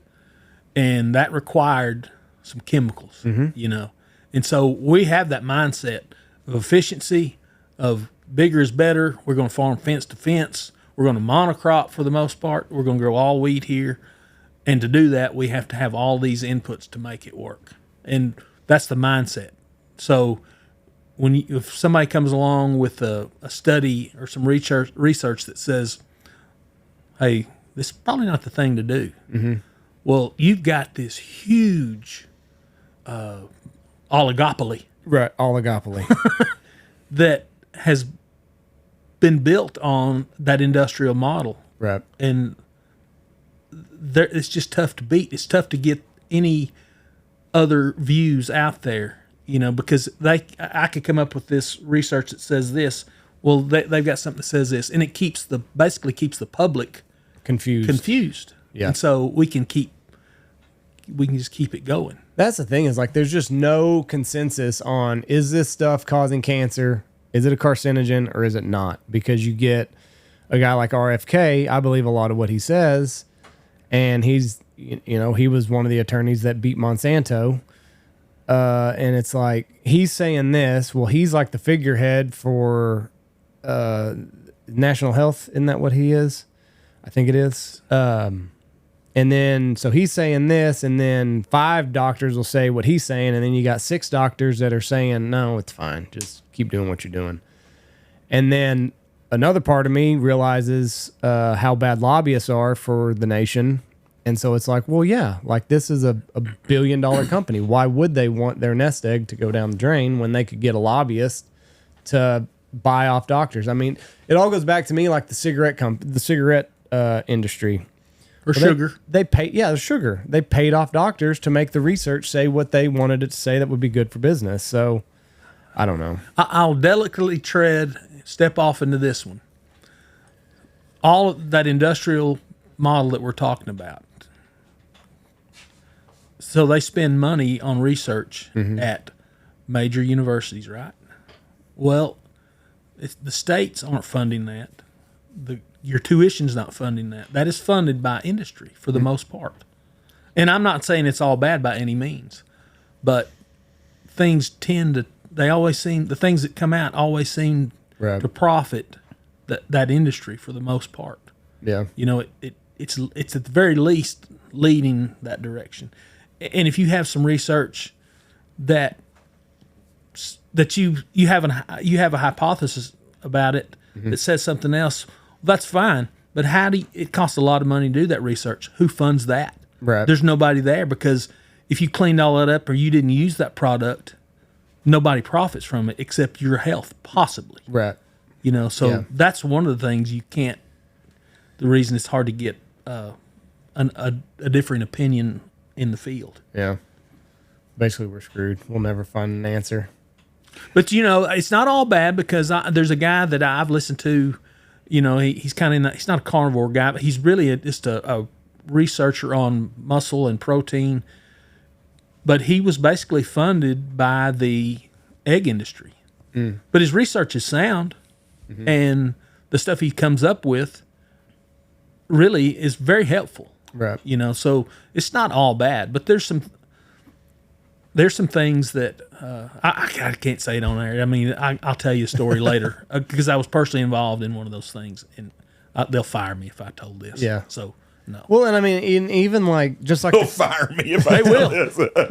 even just like the carnivore diet, like nobody can even agree on like dietary guidelines. You know, for so long, you looked at the food pyramid and you had carbs at the bottom. That's what you were supposed to build your diet around. And then at the tip top, like all your fats. And then basically RFK came in there and he inverted it. And it's like, no, you should be having very, very minimal carbs a day. But then you get doctors on there like, well, it's easy fuel source for your body. So it's like even something as simple as what you should consume to operate your body on a daily basis, we can't even get scientists to agree on. You know how easy it was to manipulate the masses in 1975, though? Yeah. When the food pyramid and remember the Kid Rock, or what was it? Where the kid I'm a Bill on cartoons? You know what I'm talking about? Gang the law. Yeah. But it's so easy to, and that wasn't manipulating, but just to put It's stuff out there. education, you know. Yes. But back then, the only sources were magazines. Mm-hmm. So if Good Housekeeping, 3 news stations, a few newspapers that you could access, and then but the women listened to read Good Housekeeping, Time, whatever you read, Life magazine, whatever you did. 7 out of 10 doctors smoke Camels. But but you can't tell me that the people in charge of those magazines weren't getting paid big money. Well, there was even a smoking campaign. They were talking. It was should pregnant women smoke or not? And one doctor was like, "It can make babies small. Smoking can make babies smaller, but some women prefer a smaller baby." That's like this was a doctor. Yeah, but that's because they were paid. They put his quote in a magazine. Yes. Some women prefer smaller babies. But he might have worked for R.J. Reynolds. I mean, hey, we'll give you $100,000 to write this down. Okay. I don't know. It just all seems fucked to me, because what we consume dictates our health, and obviously the health industry doesn't want us healthy, because that is a number that you can't even wrap your head around. The pharmaceutical industries that's making billions of dollars on us being unhealthy. So why would they want that model to go away? And then if you can give people shit food to keep them unhealthy, it just seems like a perfect cycle. Would you say that you and Jesse are both very healthy people, and you eat healthy, right? for the most part. But I bet you did. Had some Ben and Jerry's 2 days ago. What'd you feed your kids last night? What'd you have for Hot supper dogs. last night? Okay, there's nothing worse in the world than a hot dog, Hot probably. dogs. And I like hot remember dogs. when Reese was little and Jesse'd get on her ass about giving him sugar. Oh, all the time, yeah. Judge, We do still limit sugar, but yeah, Judge, he's never had a soda. He has. You just don't know it. April is a shit month between 2 kids playing baseball and practices and jujitsu. Jesse worked all day yesterday. I worked all day yesterday, and then we had jujitsu last night. So we were just like, it's hot dogs tonight. What'd you do yesterday? I had a lot of yard work to do. My yard looks like shit. So Your yard's not that big, Andy. You worked all day, 8 hours in your yard. Yeah, probably. Andy. It was a long day. I had Your a light. ass is going to grow together for life. I had to switch out a yard light from that nader that blew over. It finally came in, so I had to pouring a concrete footer for Okay, my, see, for that's my new different light. than working in your yard. You were It's just in the fucking yard, Jeff. well, yeah, but that's not it. Had to spray So spray you poisoned your kids with hot dogs. had to spray 2,4-D all over my yard. You need to put a fence up by that one by me. It looks a little ratty over there. Your VRBO house? Oh, Yeah. we'll get to it. You need to fix that. His fence, a little ratty looking. Need to make some more money on that. But you had the hot dogs last night. Tonight we got games all night, so there's no telling. But I'm just saying, y'all ate hot dogs. I like a hot dog. I've always loved hot dogs. We got all beef wieners. Have you ever looked on the package, see what's all on there? Them things will last for 6 years. Yeah, but it's all beef. Do what? All beef. Yeah, the hot dog inside's beef, not counting all the other Beef shit they plus. add to it. Yeah, beef plus, yeah. All the And- triglycerides and all the other shit. And that's in Wonder it. Bread hot dog buns. Jeff and I are basically we're poster children for the food pyramid. Yeah. I mean, we grew up that we were some of That the was first it. generation to hit that. Yep. Eat all the starchy grains. Eat and that about that time fast food came along, Yeah. and that's Yeah. you guys have seen where that leads and are doing better, and we're getting some better information. I mean, even at 55. Probably 6, 7, 8 years ago, I started changing. I'm still When you working were on it. When you were a kid, you grew up in Ashburn, so y'all didn't have a lot of fast food in Ashburn. You had Dairy Queen. Dairy Queen and Allsup's. Okay. When I grew up in town, we had a McDonald's. But we had a McDonald's, and we had a Burger King. We had Taco Burrito, which was a local Taco Bell type thing. And I saw someone the other day on Wichita Falls Memories had showed their menu from like 1977. Yeah. And it was frijoles and chips. And it was bean burritos. I mean, it was a very, very small menu and stuff, though. But we didn't eat fast food that much. No. We did not. A Long John Silver's was like a treat. I like one. And that was a big thing. All my people up north always make fun of us because I think Long John Silver's really good still. Oh yeah, But, I'll eat it. Oh, I love it. But that's not good fish. Motherfucker, where I've been to it is. Just good food. It's damn good food. But we didn't eat fast food that often. Parents today raise their kids in the last 20 years on fast food, a lot of them. Oh yeah, or more. I mean, a treat for us.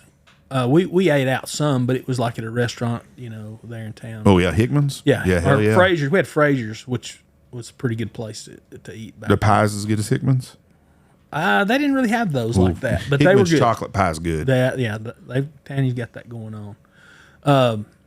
But when I finally got to a point where I had my own money, well, I'd hit that Allsup's, and I'm a spokesman for the gut bomb? for the gut bomb. Oh, I they're mean, I don't good. know how many I've eaten. Oh, they're good. With those, that was a treat for us. We lived in Wichita. We didn't have an Allsup's. Oh yeah. So when we would hunt out here, we would stop at Allsup's all the time. And I used to they used to have a Chileriano that used to be really good there. It was damn good. So when I worked at Huff Furniture in Wichita, pretty high-end furniture deal, and we'd go eat out to eat lunch. And that's when I had my own money, so I'd go eat lunch every day. We'd go to Allsup's and holiday sometimes and go pick up burritos to come have at lunchtime because we liked them that much. Because Yeah. you never get them nowhere else. Nope. But that's what we were raised on. And after But you still condition- probably didn't have fat kids whenever No, you were growing up. not too many. No. In fact, I was. You had one or two. In fact, I was probably one of them. You Right. know, I wasn't that. Big kid. You were just I a big was just a kid. big old stout kid. I had one kid I went to school with that wore husky jeans. Yeah. One kid in my class had 50 kids in my class, 25 boys, 25 girls, pretty close. Mm-hmm. And we had one out of 25 kids that was heavy. Yeah. One. And that was it. Matter of fact, I played tailback on our football team, and we had to get weighed, and they had to weigh by position. You had to weigh less than 85 pounds in 5th grade. I weighed 83 pounds. Oh wow. Reese weighs 87. I don't think I was ever skinny as Reese was. Yeah. But he's in 5th grade and I was, and I weighed the same thing just about. But when you look at like a kid baseball pitcher of my kid, or of my teams, every kid except for the Husky kid, we could all switch jerseys. You're right. I mean, everybody was basically the same size kid, and it's that way everywhere. Yeah. Andy has the typical build of someone built in the 50s and 60s. They're built just like Andy, probably not as thick Built as like you a are. brick shit house is what it is. That's what I'm trying to say. Like a brick shit Bunch of house. studs. Yeah, but studs. but you have the build that the average guy was back in that day. Glad I'm average. Yeah, no, but that's what I meant though. Your build though was the go buy a suit off the rack type guy. Oh, I do that. Yeah. That's the guy. Guy at Dillard said, "I've never seen this before in my life." Oh, You just God, fit here we right go. into this. It's perfect. Now you know why Looks like nobody a likes to Greek see him god. win. Yeah, needs to see him winning a fucking fantasy football. But so this always goes back to my question: is it the chicken or is it the egg? Is it what kids are consuming, or is it the fact that no kid fucking goes outside anymore? Bingo, both. I think you got both, both. of them. Kids don't have any sunlight. But it started in their with life. food because we had food before we had technology. Right. Yeah. But we ate. I never remember being hungry. We were poor, but we were never hungry. Now, not like Lou Holtz when he said, I never was hungry. And he said, I know because my dad told me that. But I don't ever remember being hungry. Yeah. But we had a lot of pasta, Italian families. We had lots of pasta growing up. But we were never hungry. But we also played. I mean, we played outside until the street lights came on. When you hear that old saying about you went home when the street lights came on, that was my life when it wasn't a school night. Yeah. When you're young, you can get away with that. If you have the activity level, Right. you can eat nearly anything you want. A kid, our big deal now is like protein. Yeah. They push protein. You need to be eating a gram of protein for every pound of lean mass, blah, Right. blah, blah. So I shoot for that as a middle-aged, older guy. No, not middle age, bud. I ain't old yet. And you're old. 55, that ain't middle age. 55 is a new 30. No, middle age would mean you're going to live to be 120. I had a granddad that a great granddad lived 107. I had a great grandmother that lived 104. Probably I'm only halfway there. You're Probably had a getting there. Dr. Pepper You're every day too, or something like And a that. Or something cigarette. crazy. Whiskey. Dr. Pepper. They had a little whiskey and tobacco, and that was it. Till the day he died. Unfiltered Camels. And now they're even telling us that nicotine's good for us. Yeah. But a kid is able to eat whatever he wants if he's active enough, and it doesn't take a lot. But from a protein standpoint, they can scavenge enough. They can grow on a low protein diet. Yeah. But when you hit 30, you better know something different. You better be ready to change. How much processed food did we have then? We didn't. Coming out of a box in a bag. Very seldom. My mom baked cakes. Yeah. We didn't have sodas in our house growing up. We drank We had water. unsweet tea. Unsweet tea. We did do sun tea. Yeah. We had sun tea and water. Yeah. We drank water. Like we had a milk jug full of water at all times. When the tornado hit, people didn't have water. We had a refrigerator. We had cold water in because and luckily my mom had filled it up that day, but we had a gallon of water. We drank cold water all the time. Yeah. 'Cause I like cold everything anyways. But we had water, but we didn't have sodas all the time. I mean, soda was a treat. And they were smaller. Yep. Mm-hmm. The little Coke bottles that you get. My treat was if I'm at the boys club, it was a quarter for an RC Cola at the boys club. That was my a gosh. quarter. And cold come out of them cans cold. But we didn't have that. I mean, you just did not have, kids didn't have sodas and stuff like they knew nowadays. Seemed like And food most- in general just wasn't a priority. Yeah. It's like, it's Right. just something else you did. I mean, you had to have Yeah. it and you liked it, but it's just, There wasn't no Traegers. That's kind of where I am with food. Like I think I have a pretty healthy relationship with food. It's just I don't view it for anything other than it's just a fuel source. yeah. Like You were sure, talking about Traeger and all this shit. That's not more than just a fuel source. You're doctoring it up. yeah, but I don't do that much.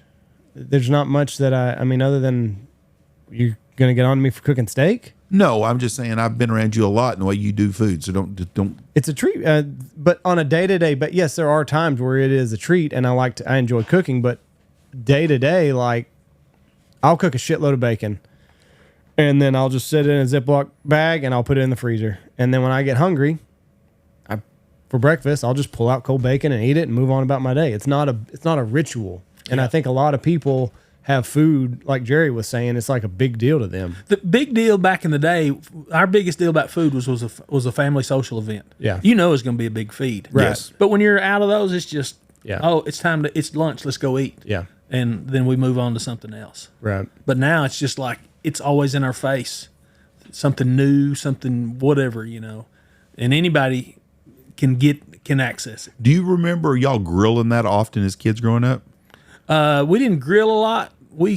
But my dad cooked all the time. It was the oil field deal. But we cooked briskets and wild hogs and all kinds of stuff for oil field events. But we had a big barbecue pit on wheels that stayed hot most of the time.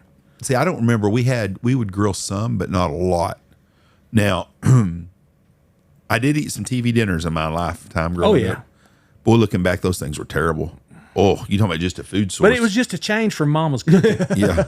We didn't grill out a lot either. My mother made sirloins a lot, and she would just stick it on the top rack of the thing and under the broiler, and we ate a lot of those. Did you ever have Swiss steak in the bag? Oh, yeah. God, that shit was terrible, too. We didn't think so then, did we? No, not now. But if I had one like now, kings. yeah. But if I had one now, I'd be like, "What this old chewy old thing?" Or shake and baked chicken. Yep. Y'all eat a lot better today than we did growing up. Just we were on the cutting edge of the learning things. Oh yeah, they were just coming up with new shit. Yeah. Like I told them all the time, like I never heard of a quesadilla until I was fucking 30 years old. We didn't have quesadillas growing up. That's a demographic change. We didn't have much Mexican food at all. Yeah. Yeah, that was a treat to get to go eat Mexican food. Yeah. It was like, and that was one of my favorite things. And I still love Mexican food, but we didn't have all the Mexican food they have today either. I mean, there was tacos and maybe a burrito, but you didn't have all this other kind of stuff. Like, when I was a kid, you had to go to Abilene and get El Chico's or wherever in the mall or something. There was a place. We had growing up, which we had places to go. We used to have a place called El Babo's. But do you remember Poncho's, the all-you-can-eat Mexican deal, and you'd raise the old flag up and shit? Oh, yeah. That's like that Brazilian deal. I'd never been to Brazilian Steakhouse, and you turn your little thing to green or red when you flip your little, they have like a fishing buoy. You turned it to red, they quit bringing meat over. I was always a big fan of the Pizza Hut buffet. Those were good. I would put them out of business. That was a treat when I was a kid going to eat pizza. Play the games. Yep. It was a good deal. They had all four of them when I was a kid. Pac-Man and Galaga and two others. That was about all. Fight over who got to use it. Yeah. Are we in a farmer's crisis yet in America? Because we've been in one, but it's so expensive now. Like a guy like me, there's no way at 38 years old I would have to liquidate every asset I had just to buy one tractor. You know what I mean? That's not including trying to go find land and seed and everything. But what's going to happen in 20 years when kids my age, it's too expensive to get in. And now, so in my family, my great grandfather's kind of the one that started everything. It passed down to my grandfather. Well, now there's so many grandkids and kids, there's nothing that could get passed down to me. Right. And I think most kids my age are probably in a similar scenario unless their dad expanded what their grandfather did. And I know, I'm not going to mention any names, but another young farmer that I know, he's like, this is probably going to be my last year if things don't turn around. And it just seems like this is not a profession that people are coming into. So what's going to happen in 20 years when this generation of farmers die off? Are we going to be dependent on China coming in here and buying a bunch of shit and hope automation works out for us? That's a great question. I don't know because we go back to the industrial model that monocropping, we're going to specialize in something. Yeah. What's killed us is remember NAFTA? Yeah. Okay, but post World War II, we really learned how to mass produce food. Our farmers figured that technology out and got really good at it. Here comes in the early '90s, the NAFTA thing comes out. All of those major oligopoly folks you're talking about, we exported that technology, all of that expertise. The cotton technology went to India and China, so we compete with them now. Plus, on top of that, we've got other fabrics textiles, things that compete with cotton, period. But we exported that, so we compete with them on the world market. We took our corn, our wheat, our sorghum, all of our other grain types, and we sent it to South America. Cheap land. It was cheap. We had an emerging economy, a government that needed a boost. Yeah. And so these corporations go down there and get that thing going. I mean, you can pick John Deere, you can take Cargill, any of them. They took the tractors, they took the seed technology, they took the chemical, they took it all. Because the labor and the land were cheaper. Right. Then they put that on the world market, and we're competing with our high input crops. I mean, here.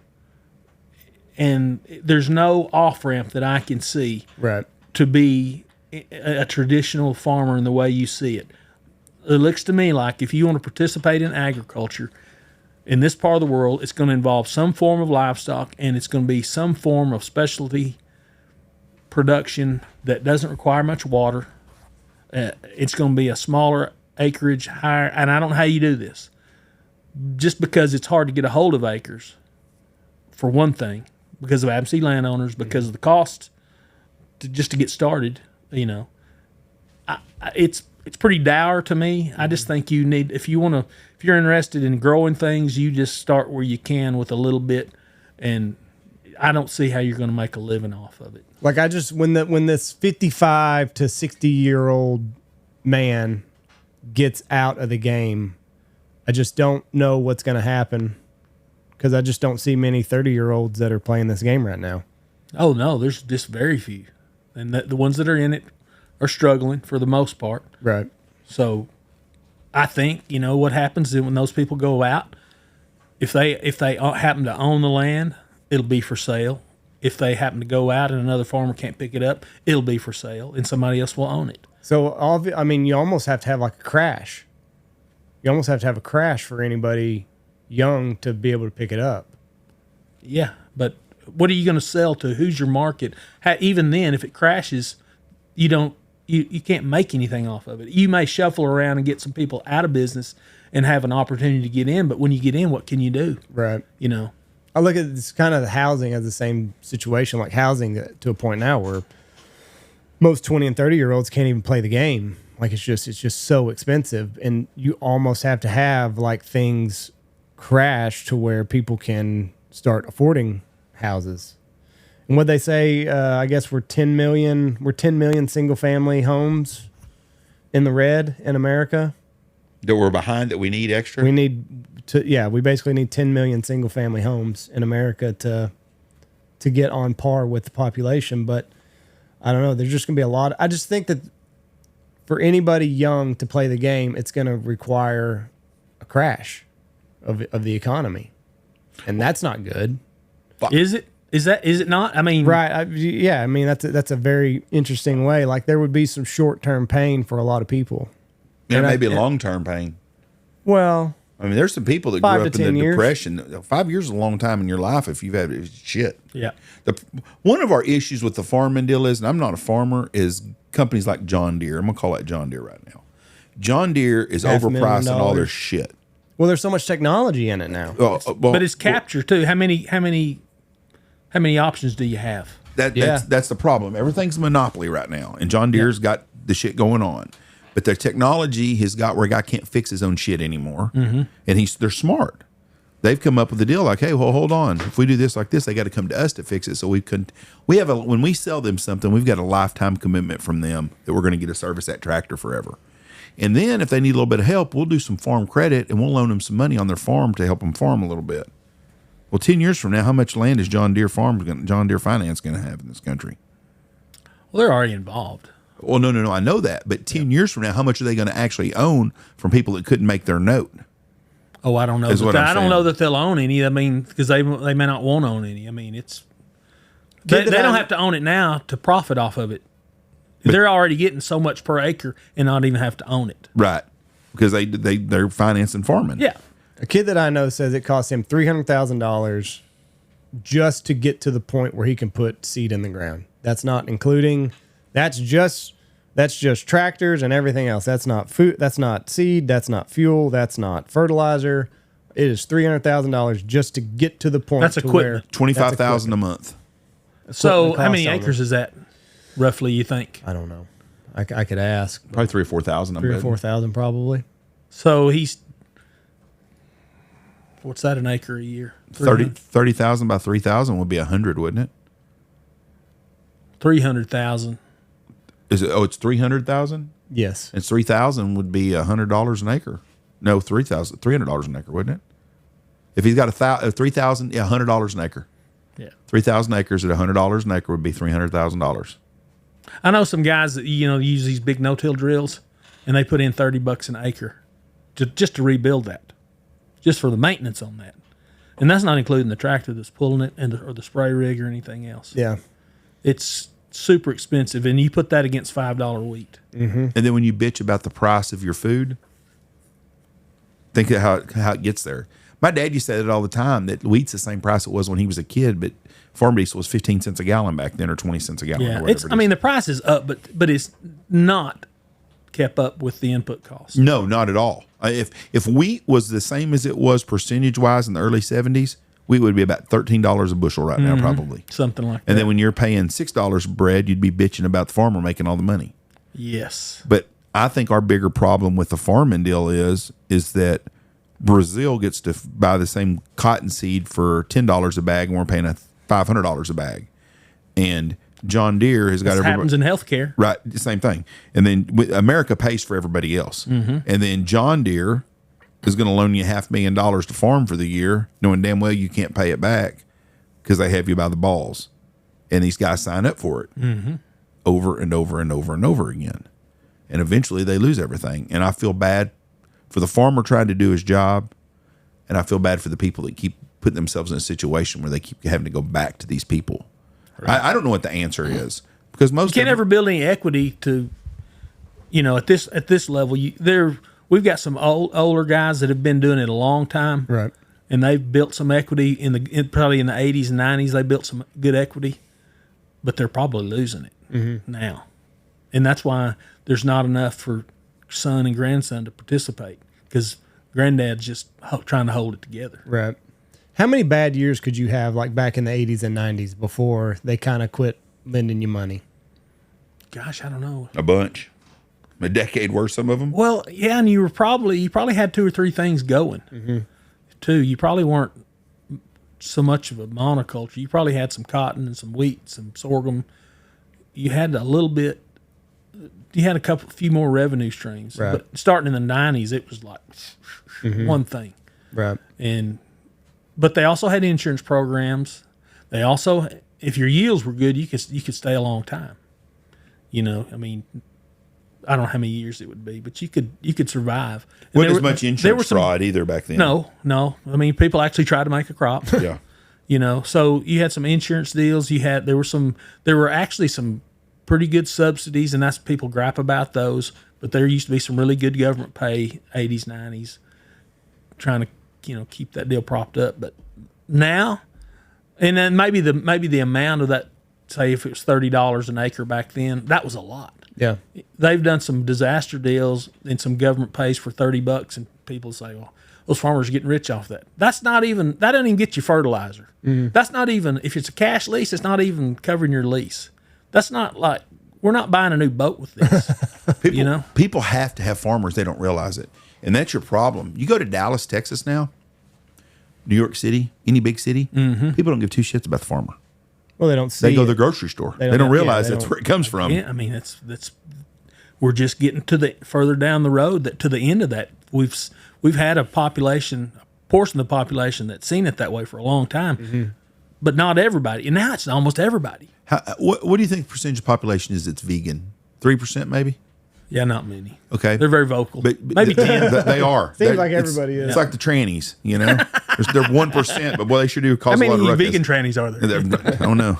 We were in Vermont, and the church said Black transgender lives matter. I'm like, I do the math. There's like 8 in the whole country. What's the matter? 1 to 3. 1%. This is according to a Gallup poll 3 years ago. 1% identified as vegan. 4% identified as vegetarian. Most of them are women. So 3% wackos. 4% of women are 6% of women are more likely to be vegetarian than men. Only 2% of men are. And I bet you that vegan, whatever vegetarian. percentage that is, most of those, and probably in the 80s, 90% are under 30. Yeah. Probably. There's not very many old vegans because it don't work. Those are the people out there that don't care about farmers. Even though they ain't eating meat, they don't care about farmers. Yeah. You get the people in the big cities, they don't care about farmers. Same with gas prices. Well, it's not just that. Like these people, and I heard somebody articulate this really well, like a vegan will look down on somebody that eats meat because it's inhumane.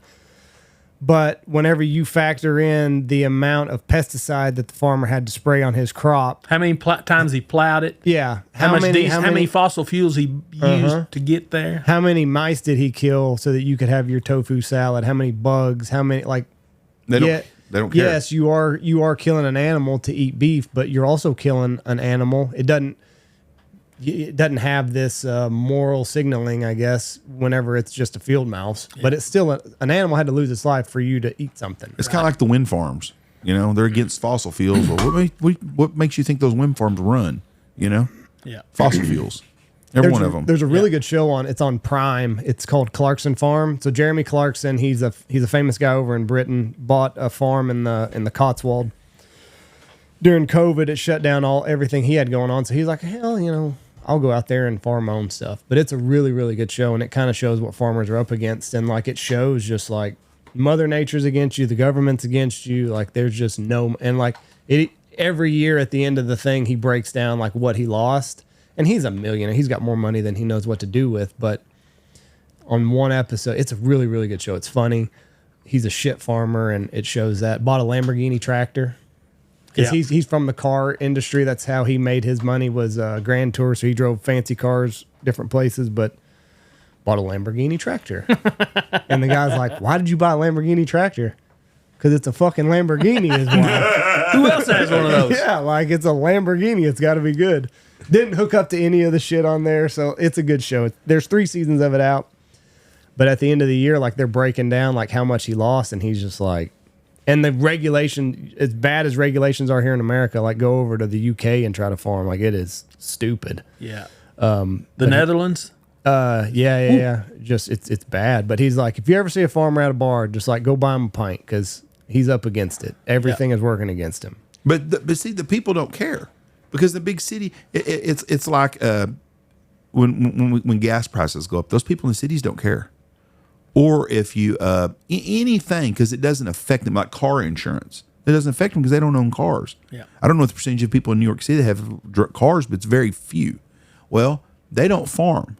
They don't care about farms. They think you go to a grocery store and makes its own food. They don't realize where it comes from.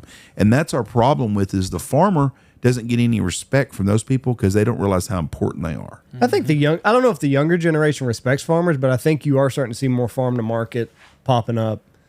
I think more kids my age, the yuppies in these big towns, are starting to go to farm to markets. But do they realize? No, I don't know. I can't tell. I can't speak on whether they identify, the process of where it came from. But and that's one thing, because he's on this Clarkson farm. He's always got a great idea on how he's going to make money in farming. So one year it was going to be sheep, and he figured out that was a disaster. Next year it was going to be cows. That was a disaster. He's going to do something everybody else is doing, but he's going to show them how to make it. He's like, I got a great idea. I've got this plot of land, and he's like, I need fertilizer. Fertilizer expensive, so let's just put out cows out there, and they'll shit and fertilize the ground, and it'll just be great. But the last season he started a farm to market, and then he wanted to start a restaurant that was all from his locally sourced farmer. So he had the beef, so it would be beef. He talked to a potato farmer. They would bring in their potatoes. So, and he had crowds. And I don't know if it's just because it was Jeremy Clarkson that was putting it on, but it was a lot of young kids going to the farm to market that was locally grown in the Cotswold. And they took pride in that. I think there's a lot of that going on. Even in our country, you see a lot of farmers market. People get fresh, good stuff. Mm-hmm. And they can get people growing it in their backyard if they want to. They could get some Stanfield produce when I start popping them off there. You have a pop-up. If he runs short, just bring some squash, put on the porch. Yeah. Bring some squash. What do you think is going to happen with the Canadian stuff going on? Because that's a major issue, because there's a lot of agriculture with us in Canada. And I don't understand, what's the fertilizer that we get from Canada produces most of? I honestly don't know which one that is. There's a name for it. It's a natural thing that they have there, and I can't remember what it's called. Because Greenland has it also, and they think that's a... Is it a manufacturer deal, or is it going to be like the like a peat or something. It's something that Something comes, that they harvest up it's a there. natural thing that comes from Canada, and they produce like 80% of it, and they said our farmers need it. Potash? That's it right there, potash. I don't even know what potash Potash? is. That's Potash? Yeah. What is Potassium it? chloride / MOP. And nitrogen-based fertilizer and hydrous ammonia. And it's natural there, right? Canada supplies over 90% of U.S. potash imports and constitute a significant source of nitrogen, accounting for over 30% of U.S. nitrogen imports. Potash. But that's a Canadian thing. But I don't think our deal with Canada is going to get much better. Our relationship? No, I don't see it getting any better. They're guys going further and further left all the time, and I just don't see that. Yeah, except that Western Canada. You know, Alberta. Alberta would just love to. Yes, and we would love to have them. Yes. Be another Texas. I don't know. I don't know what we're going to get into with those guys. I mean, I just don't know. Because we live in a global economy. Mm-hmm. Because so many people here keep asking the question. They go, well, I didn't think we needed oil, and we got all the drill, baby, drill. We don't need oil here. No, we're not buying that oil from over there. But it's a global market because it's on the U.S. dollar. Yeah, I mean, you've seen the news, the articles where all the tankers are flooding into the Gulf. Yeah. To pick up oil. Yes. Well, that's what, that's what drives ours up. People don't realize this, and Trump's going to catch some flack going off and on. But a lot of times he's playing chess when everybody else is playing checkers. I hope you're right. And he's got Venezuela's oil now. Uh-huh. He's controlling Iran's oil, and we have our oil. So we probably are controlling 80%, 85% of all the oil in the world is being controlled by the United States right now. Mm-hmm. You can say what you want to, but that's a big thing. That is. That was what I was reading on yesterday. We've got control of all that. Now China, They got to come to us. but yeah, they're kind of in a bind. I think I saw where they've got like a 4-month supply reserve. Yep. They said within 3 weeks that the UK's going to start running, and Europe's going to start running out of jet fuel in 3 weeks. They're not going to have jet fuel. I'm just reading now, breaking right news. Iran is now suspending all petrochemical exports to avoid domestic shortages. So they're already running out of fuel in Iran. Oh, wow. UK just now had an emergency meeting to approve North Sea oil projects. What's the oil price doing today? $93 is all. Really? He was down to 88 Yep. about 6 o'clock this morning. It's up $2.15 today once the market opened. But it's not going to 200. And it's not going to. It's probably going to go down to around $85. $85. And I've said before, I've made more money when gas is over $3 than I ever had when gas was under $2. Right. But we live in an economy that's driven by oil because we live in Texas. Mm-hmm. I hope Texas doesn't annex eastern New Mexico. No, well, hold on. Before you say that. But hold on. Let me finish. I'm just going from an aesthetic perspective. Okay. You can show the state of Texas to anybody, and they know, by God, that's Texas. I would agree with you on that. If we annex this shit off to our west, nobody will fucking recognize us anymore. They'll still recognize us. No, they Did you know that those 3 counties that want to come to Texas from New Mexico make up 90% of the GDP of the whole state of New Mexico? Yeah, that's where all the money. revenue. Yeah, all them free shit that they want. It's there, and it's in Santa Fe and the rich folks. Yep. Nobody will know where Texas is. 90% of their GDP comes out of them 3 counties. Yeah, I don't think they're New going to give Mexico him can't up. afford to do that. Who's going to pay for all that free shit? Those 3 shit counties they look down on pay for the whole state. That leads me to a little bit different vein, because you're talking about oil revenue. We're talking about these small counties and tax bases and different things.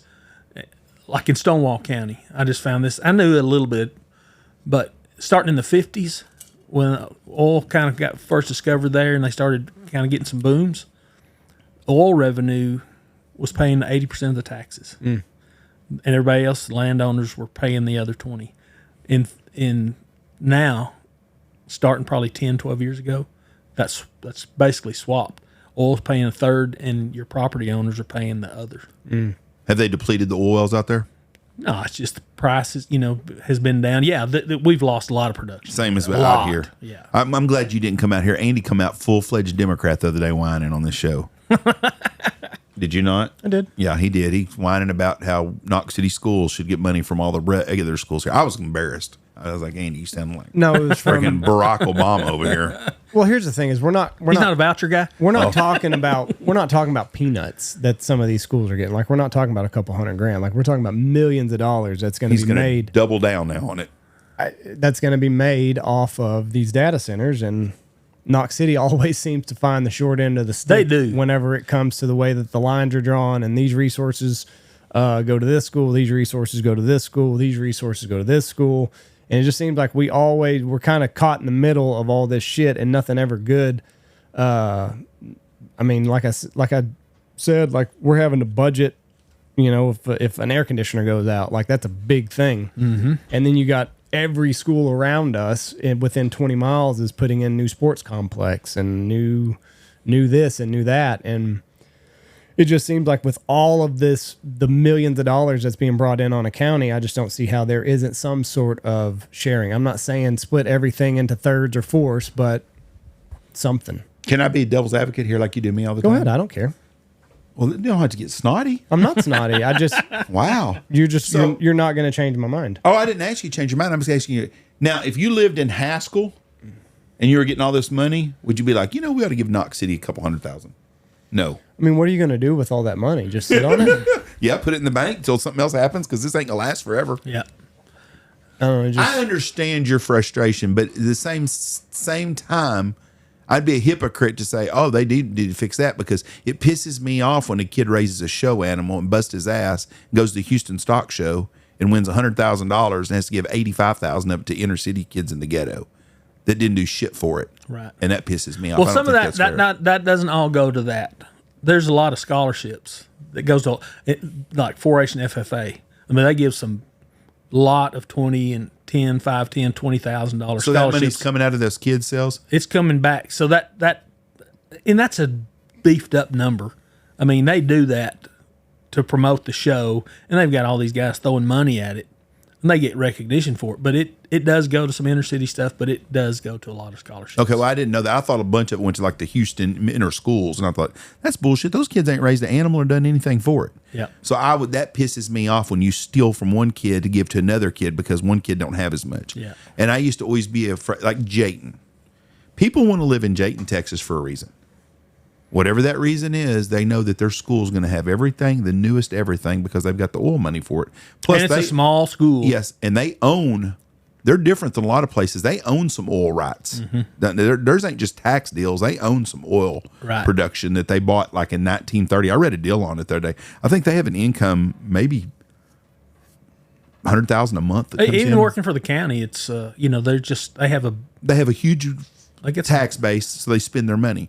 I don't think it's fair to steal money from them to give to another school. So I would be against us, but I understand the frustration of living in Knox City. We have got just shit luck when it comes to that. It's just like these schools didn't do anything to get this money. They were just lucky. They got lucky. They hit the lotto. And the data center happened to build within their school zone, or the wind energies, or solar, whatever it is, oil. It's not like they went out and like Jayton bought oil production, and that's something that the school owns. They just got lucky, and it's a resource that is in the county, and I just don't see why like I said, it's not peanuts. It's not, hey, we've got a couple $100,000 extra. It's millions of dollars that is potentially going to be made, and it's just, I don't know. Y'all remember Robin Hood? Yes, that's what I'm thinking of. Yeah, yes. I really expect at some point that they'll come up with another Robin Hood spinoff plan. The state will, to take care of some of that, because it'll just be too, it's too lopsided. Too big. We had a guy on the podcast the other day, Tommy McGee, and he's in the electrical business, and we talked about data centers and stuff, and we were talking about the tax that you got to pay on your things that you own inside the building. I forgot what tax renditions. Mm-hmm. He said those renditions on those data centers are going to be like $4 to $5 million for each county. Extra. Well, that's good, because some of these counties are going to lose some serious money, because used to that exemption was $2,500, and it's bumped to $125,000. On which exemption? That what you're talking about? Oh, the renditions. Mm-hmm. basically your inventory. What's in So if it's what's in under the building, 125,000, you don't have anything. basically. Okay. And all you got, and that's on January 1. So anything, if you're a So they're going to offset some of the money. yeah, they're gonna be losing. if you're a business owner, if you if you own a big convenience store, all you got to do is don't order a few loads of fuel or whatever. Right. Keep that, just get under that under that 125 number. in your inventory and on your December stuff. 31st or January 1st, you got 123,000. You can have 3 million on January. That's 2nd. right. Yeah. So, well, I don't know what's the budget for Knox County. Do you have any idea? I should know, but I don't. I would think that if they get a $4.5 million check, which I don't know that they're going to, but they say do. I figured, okay, we'll use Haskell. Let's say Haskell County. I bet their budget's not $4.5 million for the county. I know Stonewall is $2 million, Okay, there you go.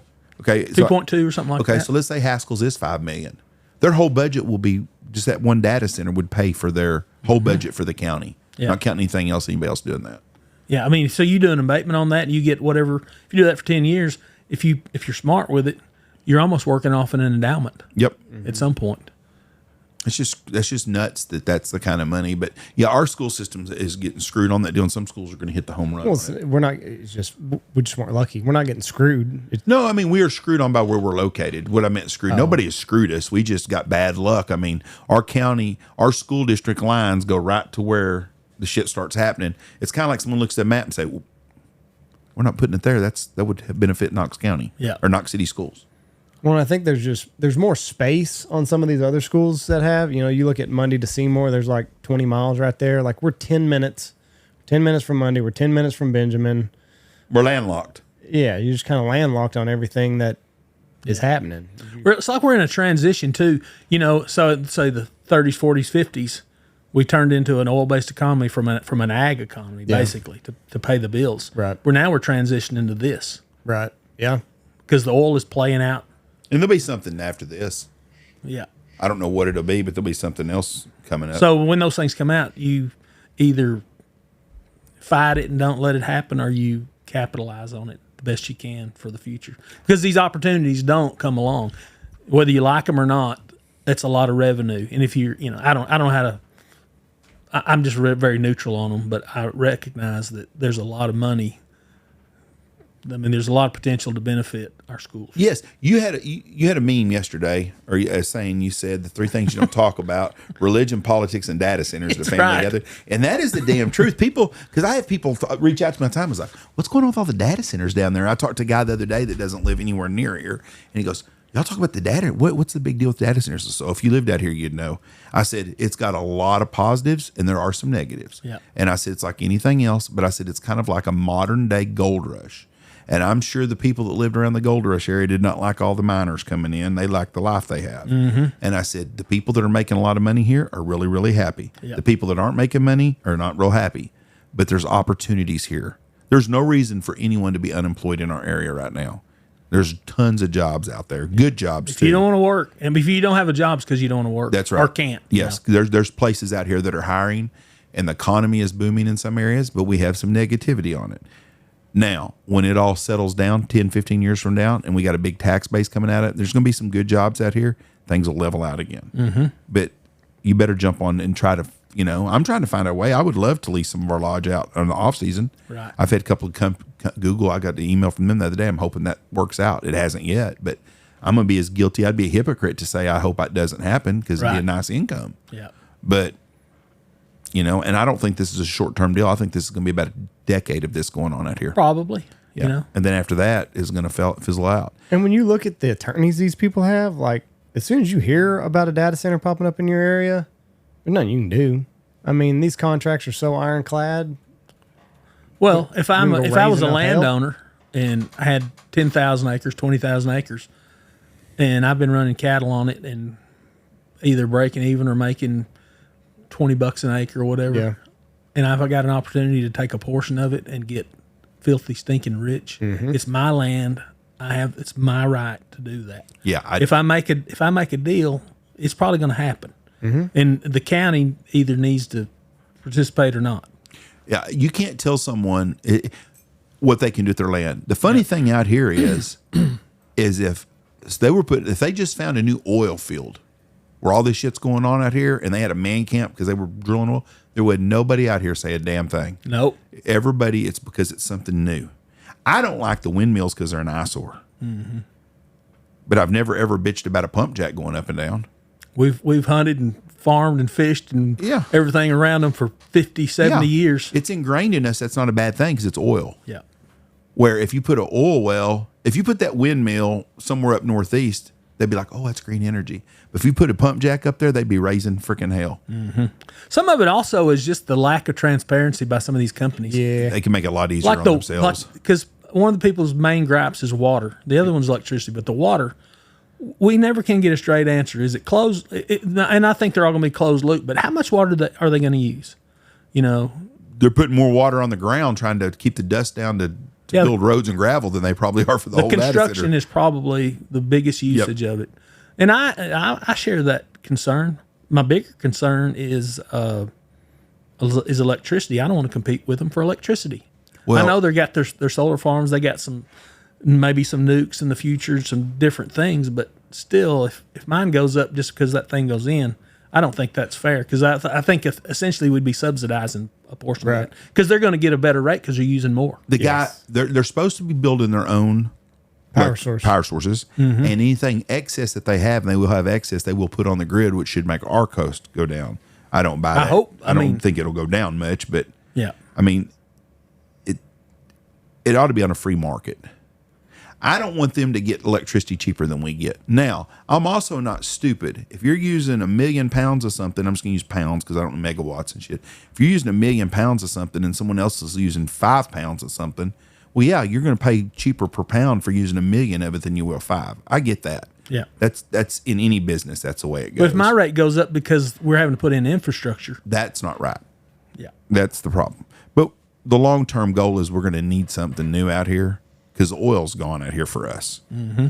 I'm not saying in some place, everybody, we have such a broad base of listeners from all over the world. They don't understand. Some parts in Texas has got untapped resources. Yeah. They've tapped our shit out pretty good around here.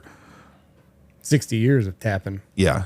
And a lot of that shit out at Midland and stuff is all new stuff. And I think oil replenishes itself too.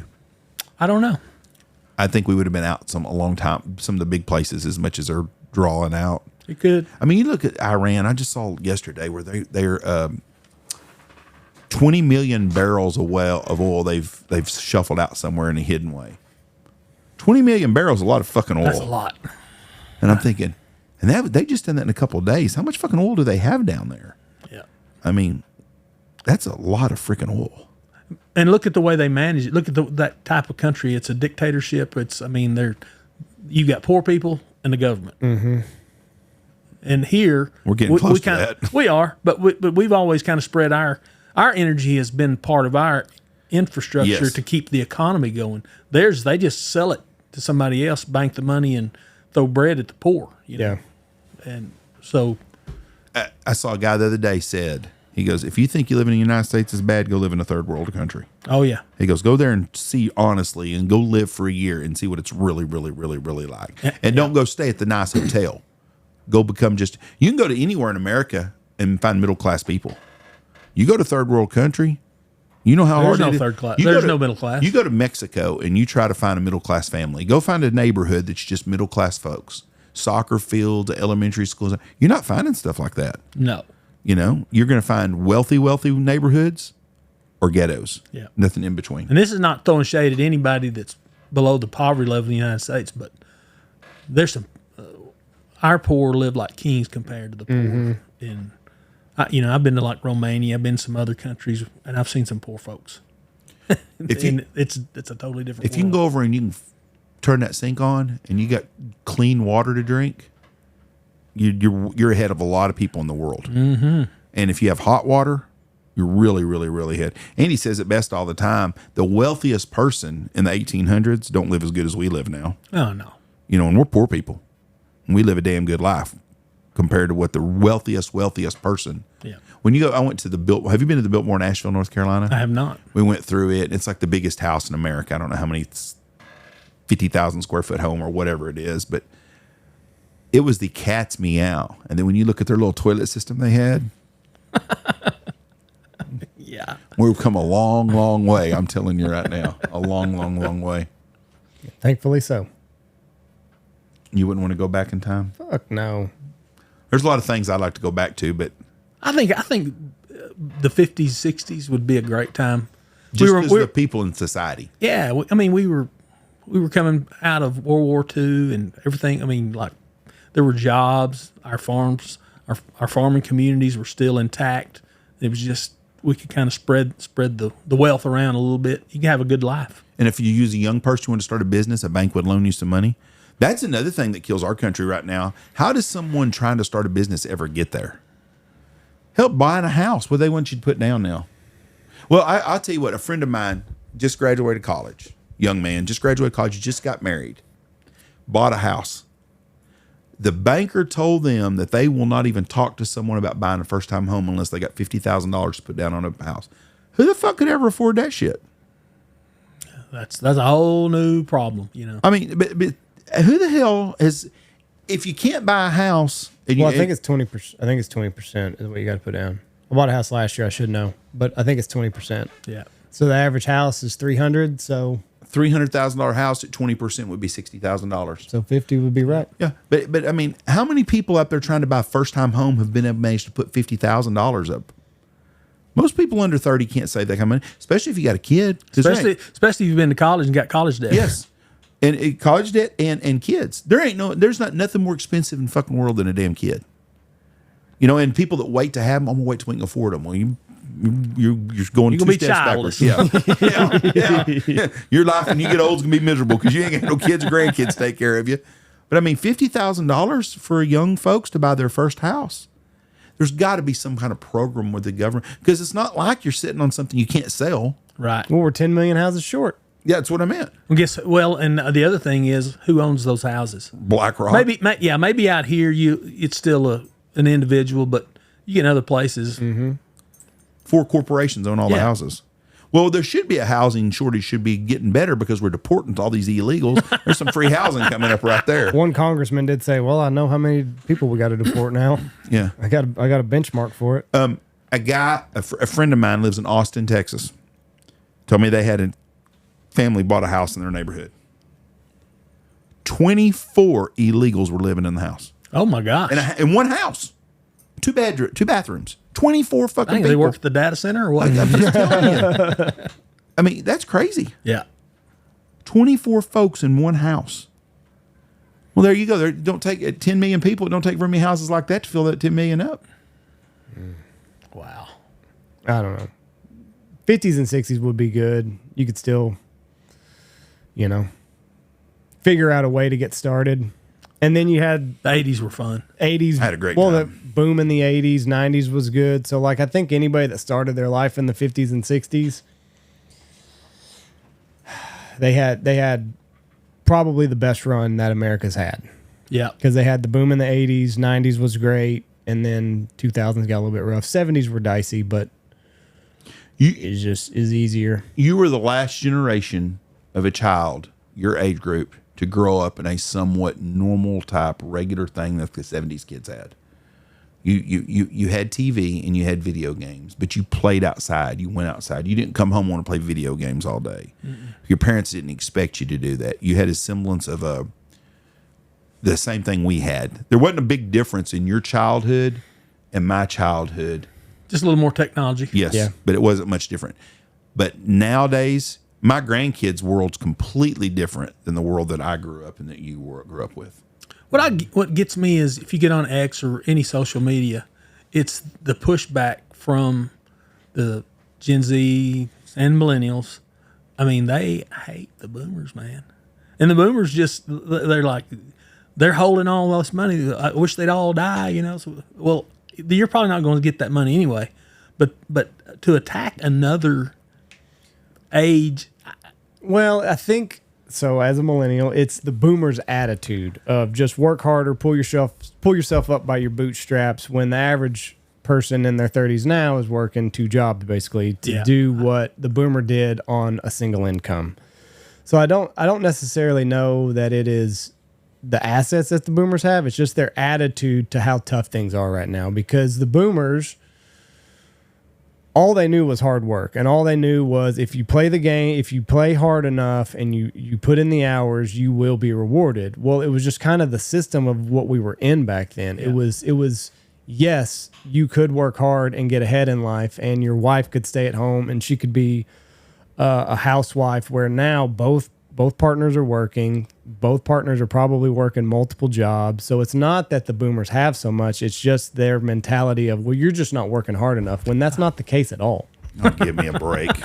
You don't think so? Fuck no. A bunch of lazy fuckers today. That's a problem. I'm not saying that they don't Just work. The average person's working 2 jobs right now. We've looked this up. Michelle, let me finish. Boomers are too. Yeah, let me finish, Michelle. Yeah, they're going back to Walmart. Here we go.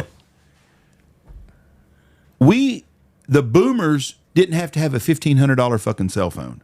We didn't have to drive $100,000 vehicles, 2 of us. A lot of times we had 1 vehicle and we shared a vehicle. So I saw something interesting about this. Back in the boomers' days, necessities were, I'm going to get this. Cigarettes. Necessities were cheap. Luxuries were expensive. I'll go for that. Yeah. So now that's inverted, where necessities, housing, cars, everything else is expensive, where this thing in the 70s would probably cost you what? There's no telling. I mean, it would be something. No good. Man, a new microwave was $500 or $600. Right. So, but now you can get everybody's got multiple TVs in their house, right? But back in the boomers' days, the luxuries were expensive. Your TVs were expensive, whereas now luxuries are cheap and necessities are expensive. So it's inverted. But multiple TVs. I mean, the kids today, if they live the same lifestyle that you had in the early 80s and had the same things we had, you don't have to have a cell phone. Right. They're very convenient. There's no doubt about it. I'm not giving mine up yet. But no, not me neither. I'm not giving my shit up either. But we could survive without them. Oh, yeah. The things that we didn't have is one of the reasons we could be able to achieve things like that. Housing was much more affordable when I was that age. I'll give them. The kids got... Cars? Yes, but not everyone. You could get good health care? Yeah, I don't know if it was good. It just and was I've more said this before. I think that the average 20 to 30 year old is one medical disaster away from financial ruin. Yeah, but we all were back then, even then too. It just wasn't as much. Well, we probably still are. Yeah, if you don't have very good insurance. My insurance sucks anyway, so I'd be in the same boat. But you know what? I send them $20 a month, and that's all they can do. They can't bankrupt you if you send them a little bit of money every month. They can't call you. Send them 20 months. 71% of workers need a second income stream to manage expenses. But a lot of their expenses are shit they don't have to have, is what I'm saying. We live above our means. Most people in our country do. I mean, I could have a truck that don't have all the damn fucking heated seats, heated steering wheel, all that shit. They make a truck that's not like that. I don't want it. No. But they have it. Or you could go buy a used vehicle that's got 200,000 or 300,000 miles on it. And that's another thing I saw. It was the cash for clunkers. We took away for green energy. We took away all of these older cars that were perfectly fine. Well, you just stole my did you know for the day. People traded them in for cash for clunkers, and now all of a sudden it took away all of these cheap cars. So now there are no cheap cars anymore. Did you know there's a big conspiracy theory on that? Yeah, that our government did it for that reason. I wouldn't doubt it. They were lobbied by the car industry, so they got rid of all the old ones that people could work on themselves. And was affordable. Yep. And so now it's all insurance. Not insurance, computerized. $10,000 car that was basic, but it would get you to and from work. And then cash for clunkers came along, and everybody sold their old piece of shit that a young kid could be in today. So I don't know. We're conditioned though to want more. Yes. You know, the human condition in its natural state is we're kind of greedy to begin with. Mm-hmm. Okay, so you look at the United States, say pre-World War II, maybe even after. Let's go to the 50s or 60s. We were a producer economy. Yep. We started exporting technology and doing these things. We turned into a somewhat of a service economy. Yeah. And then they get us on into a straight consumer economy. So we're conditioned to want more and more and more. Right. And the things we think we need, got to have, we don't really, but we're conditioned to think we need it. And it's good for business, get these kids thinking that they can't live life without a $1,500 iPhone or, whatever. So it's good for people that are selling shit. But I don't know. I mean, I do understand as a young person. I do understand because we have a lot of boomers that hunt with us, and you talk about, things being difficult or whatever, and they're just like, You ain't trying, boy. you got fucking get out there and get it. It's like, well, you got in at like when America was at the base level. You got in when things were relatively cheap, and then you saw the boom for 20 years. You saw this massive expansion in the American economy. So you were able to buy a cheap house in Dallas, Fort Worth, or Houston, or wherever. And now that thing it's bukus of money that you can sell it for, and it's not the same. No. A $375,000 house is like, I think that's the median now. And it's like, well, you bought that for 75 grand back in the day. And yes, 75 grand was a lot back in the 1970s, but it was doable. Yeah. And then when you factor in, insurance and everything else that we're having to pay now, it's just a lot of money. And it's tough for kids today. I don't think the opportunities are there like they were, but I still think if you're a person that has any initiative at all, that you may not succeed on the scale. Probably the thing you need to not do is compare yourself to that. Yeah. So wherever you're at in life, if you have any initiative and you're not completely starving, right, there's opportunities for you to thrive at some level. Yeah. And maybe that's not good enough, but maybe that's just all you're going to get. Well, and I think a lot of people, I think a lot of young kids don't want that shit job. They don't want that start out job. We all had them though. That's the difference between them and a boomer. We had to do it. They want to be the CEO day one. Yeah. And I think that's kind of what you're seeing. I think that's the product that you're seeing from the kids that we had 10 years ago. You started everybody got to play, and everybody, you couldn't talk bad to anybody. And now you get to a workplace and you got a boss yelling at you. And I think a lot of young kids are like, fuck this. I don't got to put up with this shit. And it's like, well, you kind of do. Yeah. You kind of got to eat a little bit of shit for 5 or 10 years before you can establish yourself. How many of that age group either still live at home or are still supported by parents or grandparents? It's a lot. 3/4 It's a lot. or more. So as long as they have that cushion, Right. there's that failure to launch is never going to. Yeah. I don't have to go anywhere. Yeah. Mom and dad aren't going to kick me out because they coddled him when he was a child, and they're still coddling him. Yeah. So I don't know. We've reached a. I don't know what America's going to look like in 10 years, 15 years. If we don't get a hold of it, I can promise you what we're going to be looking like a bunch of people sitting there kneeling on a damn carpet to Islam. Oh, okay. No, I'm not. I'm telling you, that's the route we're going as a country if we don't do some changes on that end of the deal. There goes back I to think Jeff for this part of the world, I Doomscrolling. think I don't think that's us. I think we're Mexico. I'd rather be Mexico than Islam. And that's just our demograph's been changing for ever and ever. Did you know in 1970 what the percentages of in Texas, what the white percentage was of the population in Texas in 1970? 72. Andy, take a guess. Probably in that. 89%. You know what it is today? 48. 30. 39. Woo. Mexicans are 40% now in Texas. Yeah. But 89, I never would have thought that. I would have thought it would have been a lot higher than that. Now I read that the other day on the internet, so who knows how, but it seemed like wherever I read it from was a Probably pretty right. good source. But it was talking about that. But I'm more worried about the Islam taking over our country in 30, 40 years down the road, because New York City is a perfect example of what's going on in Europe right now. Spain just yesterday decided they were going to make 500,000 Muslim immigrants legal citizens over there to vote. So they've lost their country. Mm-hmm. And everywhere they touch turns to shit. Everywhere that the Muslims get a hold of it goes to shit. I mean, you can historically look. You can go anywhere in this world that you want to look, and you see a place ran by Islam outside of Saudi Arabia and Bahrain or Abu Dhabi. And if you get outside of that structure of those big cities, it's a shithole too. Oh, yeah. And that's where we're going as a country if we don't get a hold of Islam. Does that make me sound racist or whatever it is, anti-Islamic? I don't give a shit. They've been trying it. They've been trying it for 1,400 years. Yes, and they're patient. And they've got a 1,000-year plan when we've got a 30-minute plan. Mm-hmm. But that's where they're going. And if you go to New York City right now and you go to Manhattan, you can see it's transforming right there. Dearborn, Michigan. Yeah. I mean, we've got acting Congress people that get up there and talk about death to America and stuff, and they get elected in these areas. So that is a problem, I think, in our country. That's one of our problems. Now, I want to correct something I said.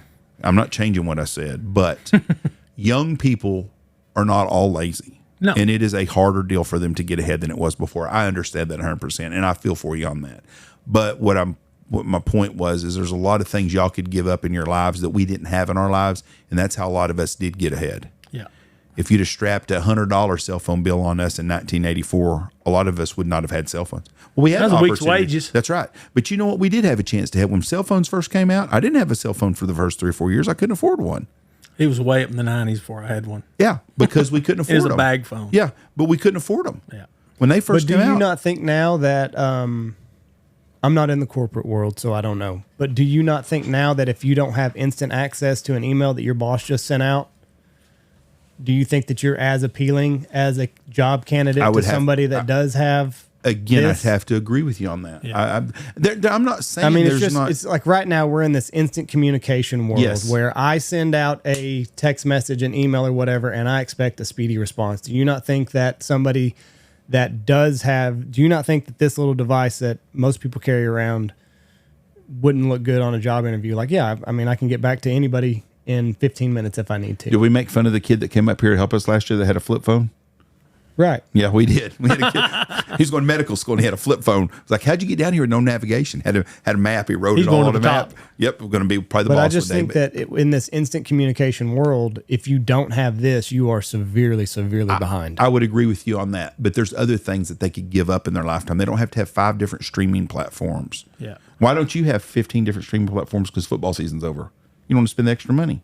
Yeah. So you've given up stuff. That's what I'm saying. A lot of young people, a lot of things they have, they could give up some things and sacrifice. And that's what the generations before did to get ahead. They sacrificed stuff. What did they sacrifice though? They didn't have it. They didn't go on multiple vacations. They worked all the But time. how many people are going on multiple vacations? We don't know. We just know what we're living. We don't know. I don't talk to. I'm talking about. I'm just saying I don't know many Some people of us are on. that I mean, some of them are on permanent vacation. Yes. I guess the point where I would go with that, I would agree with that with what you said, Andy. But if you're not, that's a good strategy to use technology. But what are we really using it for? What TikTok. are they really? Well, I mean, it's pleasure. Play, yeah. We're going to doom scroll. We're going to do all this. We're not using it to better ourselves. Right. We're just it's a drug, and Yeah. we're treating ourselves. We're getting dopamine rushes, dopamine hits. We don't. I'm just saying, young people, instead of going to Taco Bell, could go into a store and buy some groceries and actually cook a meal that doesn't cost so much. I'm talking rice and beans and tortillas if they're going to Taco Bell or Well, whatever. that's not what their friends do. No, that's not what their peers do. That's exactly right. And that's my point is a lot of these young people that are complaining about, I can't get it. Well, you can if you'd save some money and not do some things. Yes, you probably have to have a cell phone for your job. Most jobs that require you to have a cell phone, if you're in a construction, probably have a phone for you to have. Mm-hmm. But if you don't have to have a laptop, an iPad, and a phone. You don't have to have $1,000 pair, or be honest, you don't have to have a $200 pair of tennis shoes. You know, we had a Kmart when I was a kid growing up because that's where you got shit at, and you bought a $7 pair of shoes. And by God, if you went in the mud or ruined them, you had a shitty pair of shoes and you had a good pair of shoes. Kids today just get a brand new pair of shoes. Or it's a young family that thinks their kids all have to have brand new phones.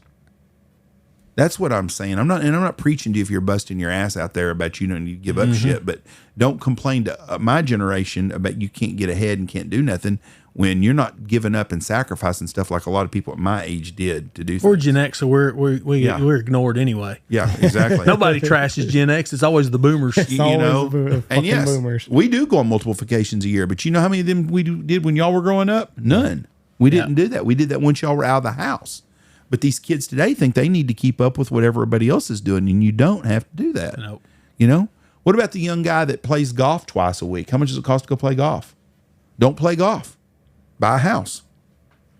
I mean, you go out to the bar and you go have drinks at nighttime 3 or 4 nights a week, and I'm just Kick saying, your weed habit or something. Yeah, if you want to go do all that shit, that's fine. That's your life. Do what you want to. Don't complain about can't buy a house when you want to continue to do all that shit and have a $100,000 pickup, but I can't afford a house. Well, drive a $35,000 used pickup and put more money towards your house is what I'm saying. One of the things we do a program in the schools where we talk about it's called It's Your Money, and we go through a deal with budgeting and we give them a scenario. And there's Knox City, I think we had 10 or 12 kids, but then we went to Mundy and Benjamin, but they get this scenario and they go to these different tables, housing, utilities.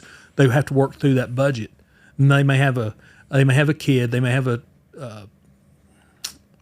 ticket on their driver's license. They have different things that hit them. But anyway, afterwards, and it's very eye opening for them. It's a very good program.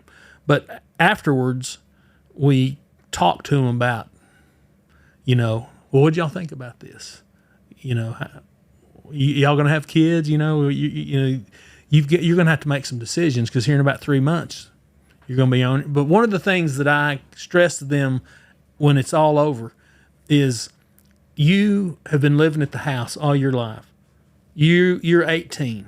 Your parents, if you're living with parents, they're late 30s to 50s. Okay, your window for getting yours is this. Yeah. Theirs is this. And if you're sponging off mom and dad and not making your mark in the world and making some kind of an effort, even if it's tough, you need to think, as an adult, you need to consider them. They've gotten you to this point, but you can't keep doing this. And so go get yours without breaking them down, because they've got a limited window to finish out. Yeah, kids, the youth today really, I know it's tough for them, but they're just so used to having everything given to them.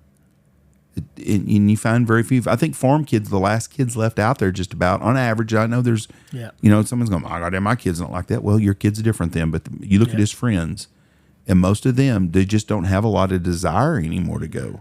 I think that we'll end up being multi-generational houses. We're already kind of there. The kids a lot of them haven't left. But that's we were that way for a while, though. Yeah, we have been. But I think that'll continue. I think we'll have big families and smaller. But that's what it used to be. Yes, I think we're going back to that. Yeah, because like in the 70s, early 70s, you'd go to somebody's house and it's like, yeah, my grandpa's living with us, or that's crazy Aunt Myrtle. She come to live with us, until she dies. Yeah, it's God's waiting room instead of being a nursing home was somebody's house. So like, mom could move back in with y'all one day, Andy. But I mean, I think this kick them out at 18 is something that's fairly new in our society. I think for a long time, they might not be in the house, but they were just right down the road, instead of just, okay, you're 18. You think that's happening now or not? No. I think it has happened. I think it has been happening until now. Until now. Yes. And now we're seeing, like you say, kind of that, we call it the failure to launch. But if you go back a long time ago, I know over in Europe, I did this as a did you know, the average age that a kid moves out of the house, like there's some places it's in their 20s or 30s. But is it right or is it wrong? I think it was the 70s. I think that the Vietnam generation was the first generation that really at 18 years old you needed to left the house at 18. Kind of the in trend type thing back then. Steve Barber talks about his dad telling him that 18 years old. 18 years old, but he opened the door up and he said, "You see that? That's the world. Go get it. Yours. That's it. Good luck to you." I think more kids need to go in the military. I think it's an opportunity, because when you get out of the military, or while you're there, you can go to school, or you can get on the GI Bill and go to school when you get out. And then when you get out, you can go to school and get paid while you're going to school. Mm-hmm. And you also have the VA to buy a house. So you have the opportunity to get a house without having to put the big down payment down. And you learn a skill when you're in the military. And I really think a lot of these misled kids would do a lot better off to go to the military. Mm-hmm. And it's not for everybody. And it's not for nobody wants to go get fucking screamed at and shit. Yeah. But today's woke ass, I don't think they can scream at you hardly anymore. No. That's why they increased the age to 42.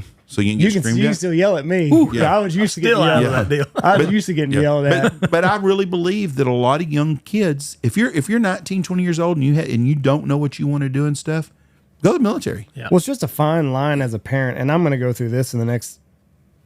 Reese is 11, so in the next 7 or 8 years, I'm going to go through this. Like, how much is help and how much is enabling whenever it is time for him to go off and do his own thing. I want to help him as much as I possibly can to go off and do whatever he is wanting to do, but at what point does all that help just become I'm enabling him to not fly?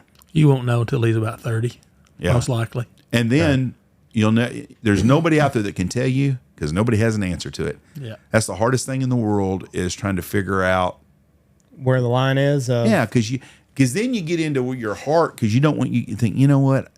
I don't want my kid to suffer for this. I want to try to help them as much as possible. Or I want them to have this or to do this. And grandkids are worse than kids. Because maybe that's where the boomers got it right. Maybe their parents couldn't help them. And it was just, I had to figure it out. Well, it is. We were agrarian. We were farmers. We were all this. We had big families. Yeah. And we can't support all of you. Mm-hmm. But there's a job in Milwaukee. Go get it. Right. Yeah. You can make cars for 50 years or whatever. And you didn't have nobody to help you. Mm-mm. I think about that sometimes that I'll spend money on the kids or grandkids or give something or do something. I'm thinking, we went and ate dinner the other night with somebody's family that's sitting close to me. I'm not going to mention no names, okay? And we got done eating and stuff, and I paid the bill, and we was going to the car, and I was thinking, I don't remember old Ron ever doing this much. Never at all do I remember Ron doing this shit at all. And I was thinking, I couldn't imagine it being any different, though. I don't want it to be different, but just the different mindset. No, fuck it. I'll pay for dinner next time if that's what you're getting at. No, I'm No, not getting fuck that it. No, the hell with that. Andy, you bought dinner in 2019. There ain't no hurry again. No, the hell with that. But you know what I'm saying though? do. It's just a it's. Evidently, I didn't realize that was such a burden. You I didn't invited say me you're to a burden. fucking dinner. I didn't say it was a burden at all. No, it's a burden. Did I mention burden one time? No. I could tell in your tone. No, I could tell in your just tone what said you were getting at. I just thought about the way it was when Damn I that. growing up. To the it's just Yeah. the way things are now. And one day I when didn't you're, realize we were such a burden. You eating with your family, I didn't say eating, paying. creating core memories. But and when you- we're just a big old burden on you. No, but when Reese gets to be, how old are you? 38. When Reese is 38 years old and you take his family out to eat dinner, you're going to pay for dinner every time too because that's the way you raised. Not now. And that's the way you do shit. It's just a different generation than what Whenever I I'm grew making up Reese with. pay, I'll be like, listen, you need to go back and listen to this episode because Jeff said that he feels you blame this on Judge. You having to pay the tab here. I don't blame nothing on nobody. No, you're whatever. My kids accuse me all the time of being a hard ass, and I was, but that's how I was raised. I was a lot easier on the boys than I was ever on me. I don't know. I think I made an effort to be one sometimes, but my philosophy was like, you remember that movie, Secondhand Lions? Yeah. Yes. When that kid showed up and Robert Duvall told him, said, "Get it yourself or learn to do without." And that's, I didn't. That was my, and it was always because I did not want them. I see the kids around their peers and how soft they were becoming, and it just grated on me. So I was like, no, it's not going to happen here, and it didn't. Mm-hmm. And they still give me trouble about being a hard ass. Get it yourself or learn to do without. That's really good advice. That's get it yourself or do without. That's really good advice. That's easy. It's hard to do when it's your kid though. That's the hard part. People have a hard time It's with. simple, not easy. Yeah, that's right. And you know what's another crazy too? It's also real easy when people see something going, well, fuck, that's not the way I'd handle that shit. I'd do this, blah, blah, blah. And then, no, you wouldn't either. Yeah. You'd be surprised. It's from the outside looking in because you don't have no personal feelings tied up in that deal. Mm-hmm. Yeah, you see things as black and white. Yes, you see everybody else's life black and white while yours is gray. But we've come a long way from however we started this whole conversation today. How long have we been doing this? 2.5 hours. Jesus Christ, everybody. Is this your record for being on one of these? I think so. Is this my second or third? I think it's the third time you've been on here. It's been so long. Yep. Y'all got so many famous people, really famous and knowledgeable people. You're famous. Must have been a slow day in the podcast world. We had to get the stud of Stonewall County on. So, what did we ever find out? We didn't talk about the farm bill. Oh, shit. And we were going to talk about the farm bill 2.5 hours ago. That was what we was going to lead into. This new farm bill's coming out, and the farm bill's got some legislation written in on bird dog training. Mm-hmm. I don't know if this is going to pass or not, but if it passes, it's going to completely knock out canned pheasant hunts and stuff like that. Right.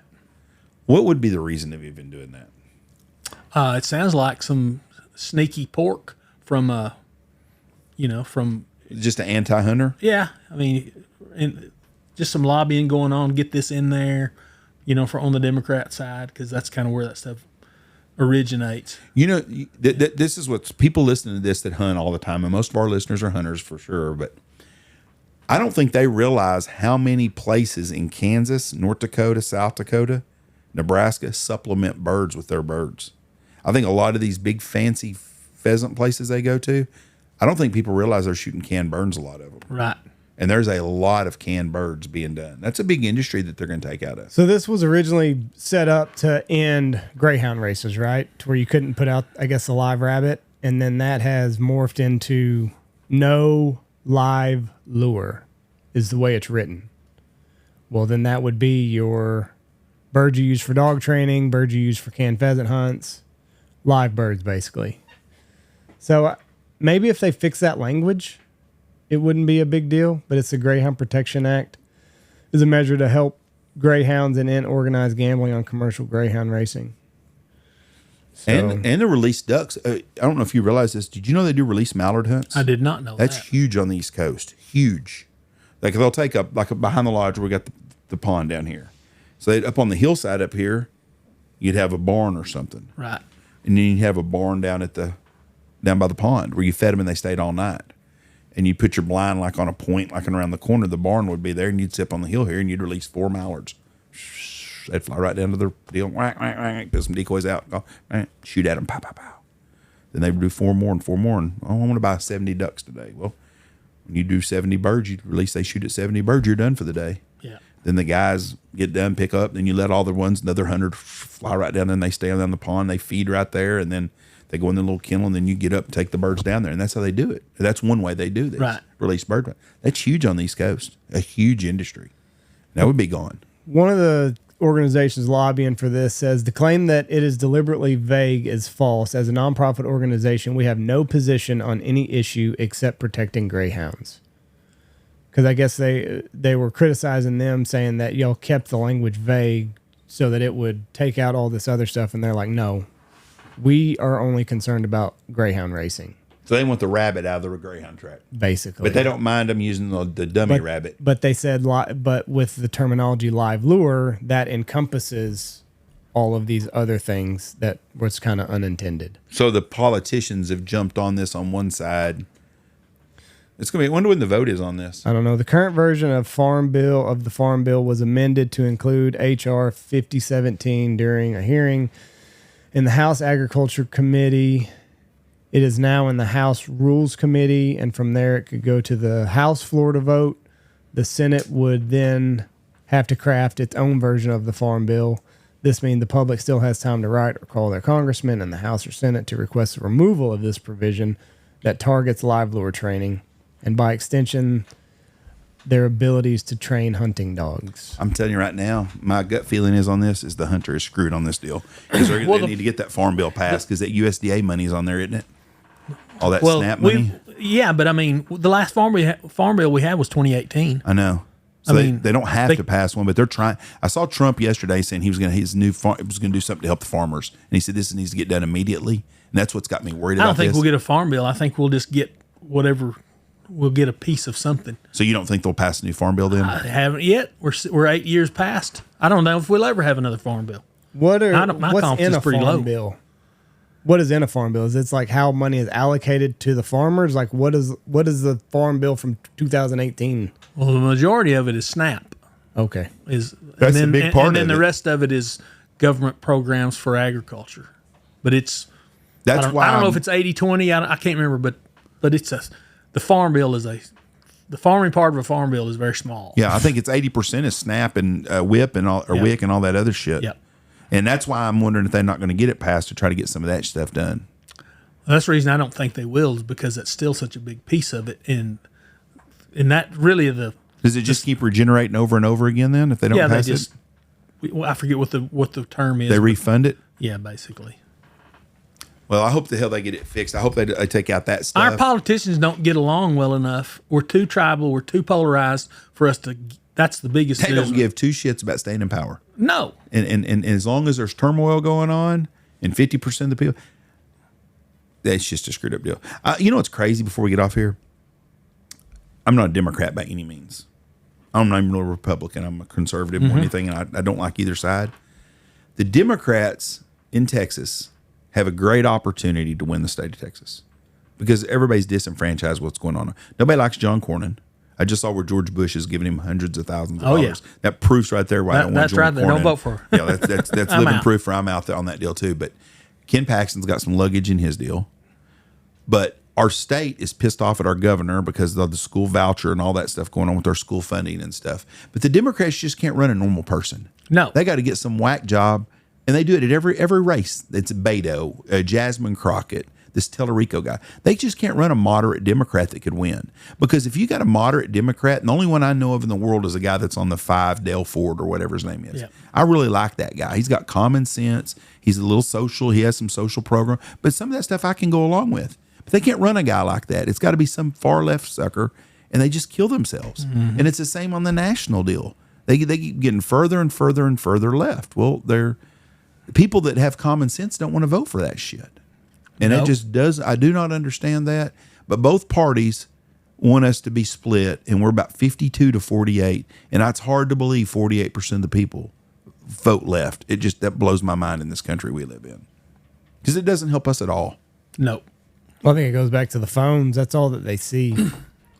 So, like, what was it? It was some documentary, but basically, like, your feed, if you look at something moderately right, your feed keeps pulling you to the right. Same as if you look at something moderately left, your social media feeds start dragging you way to the left to where you engage with something that was here 3 years ago, and now everything that you're seeing just keeps pulling you.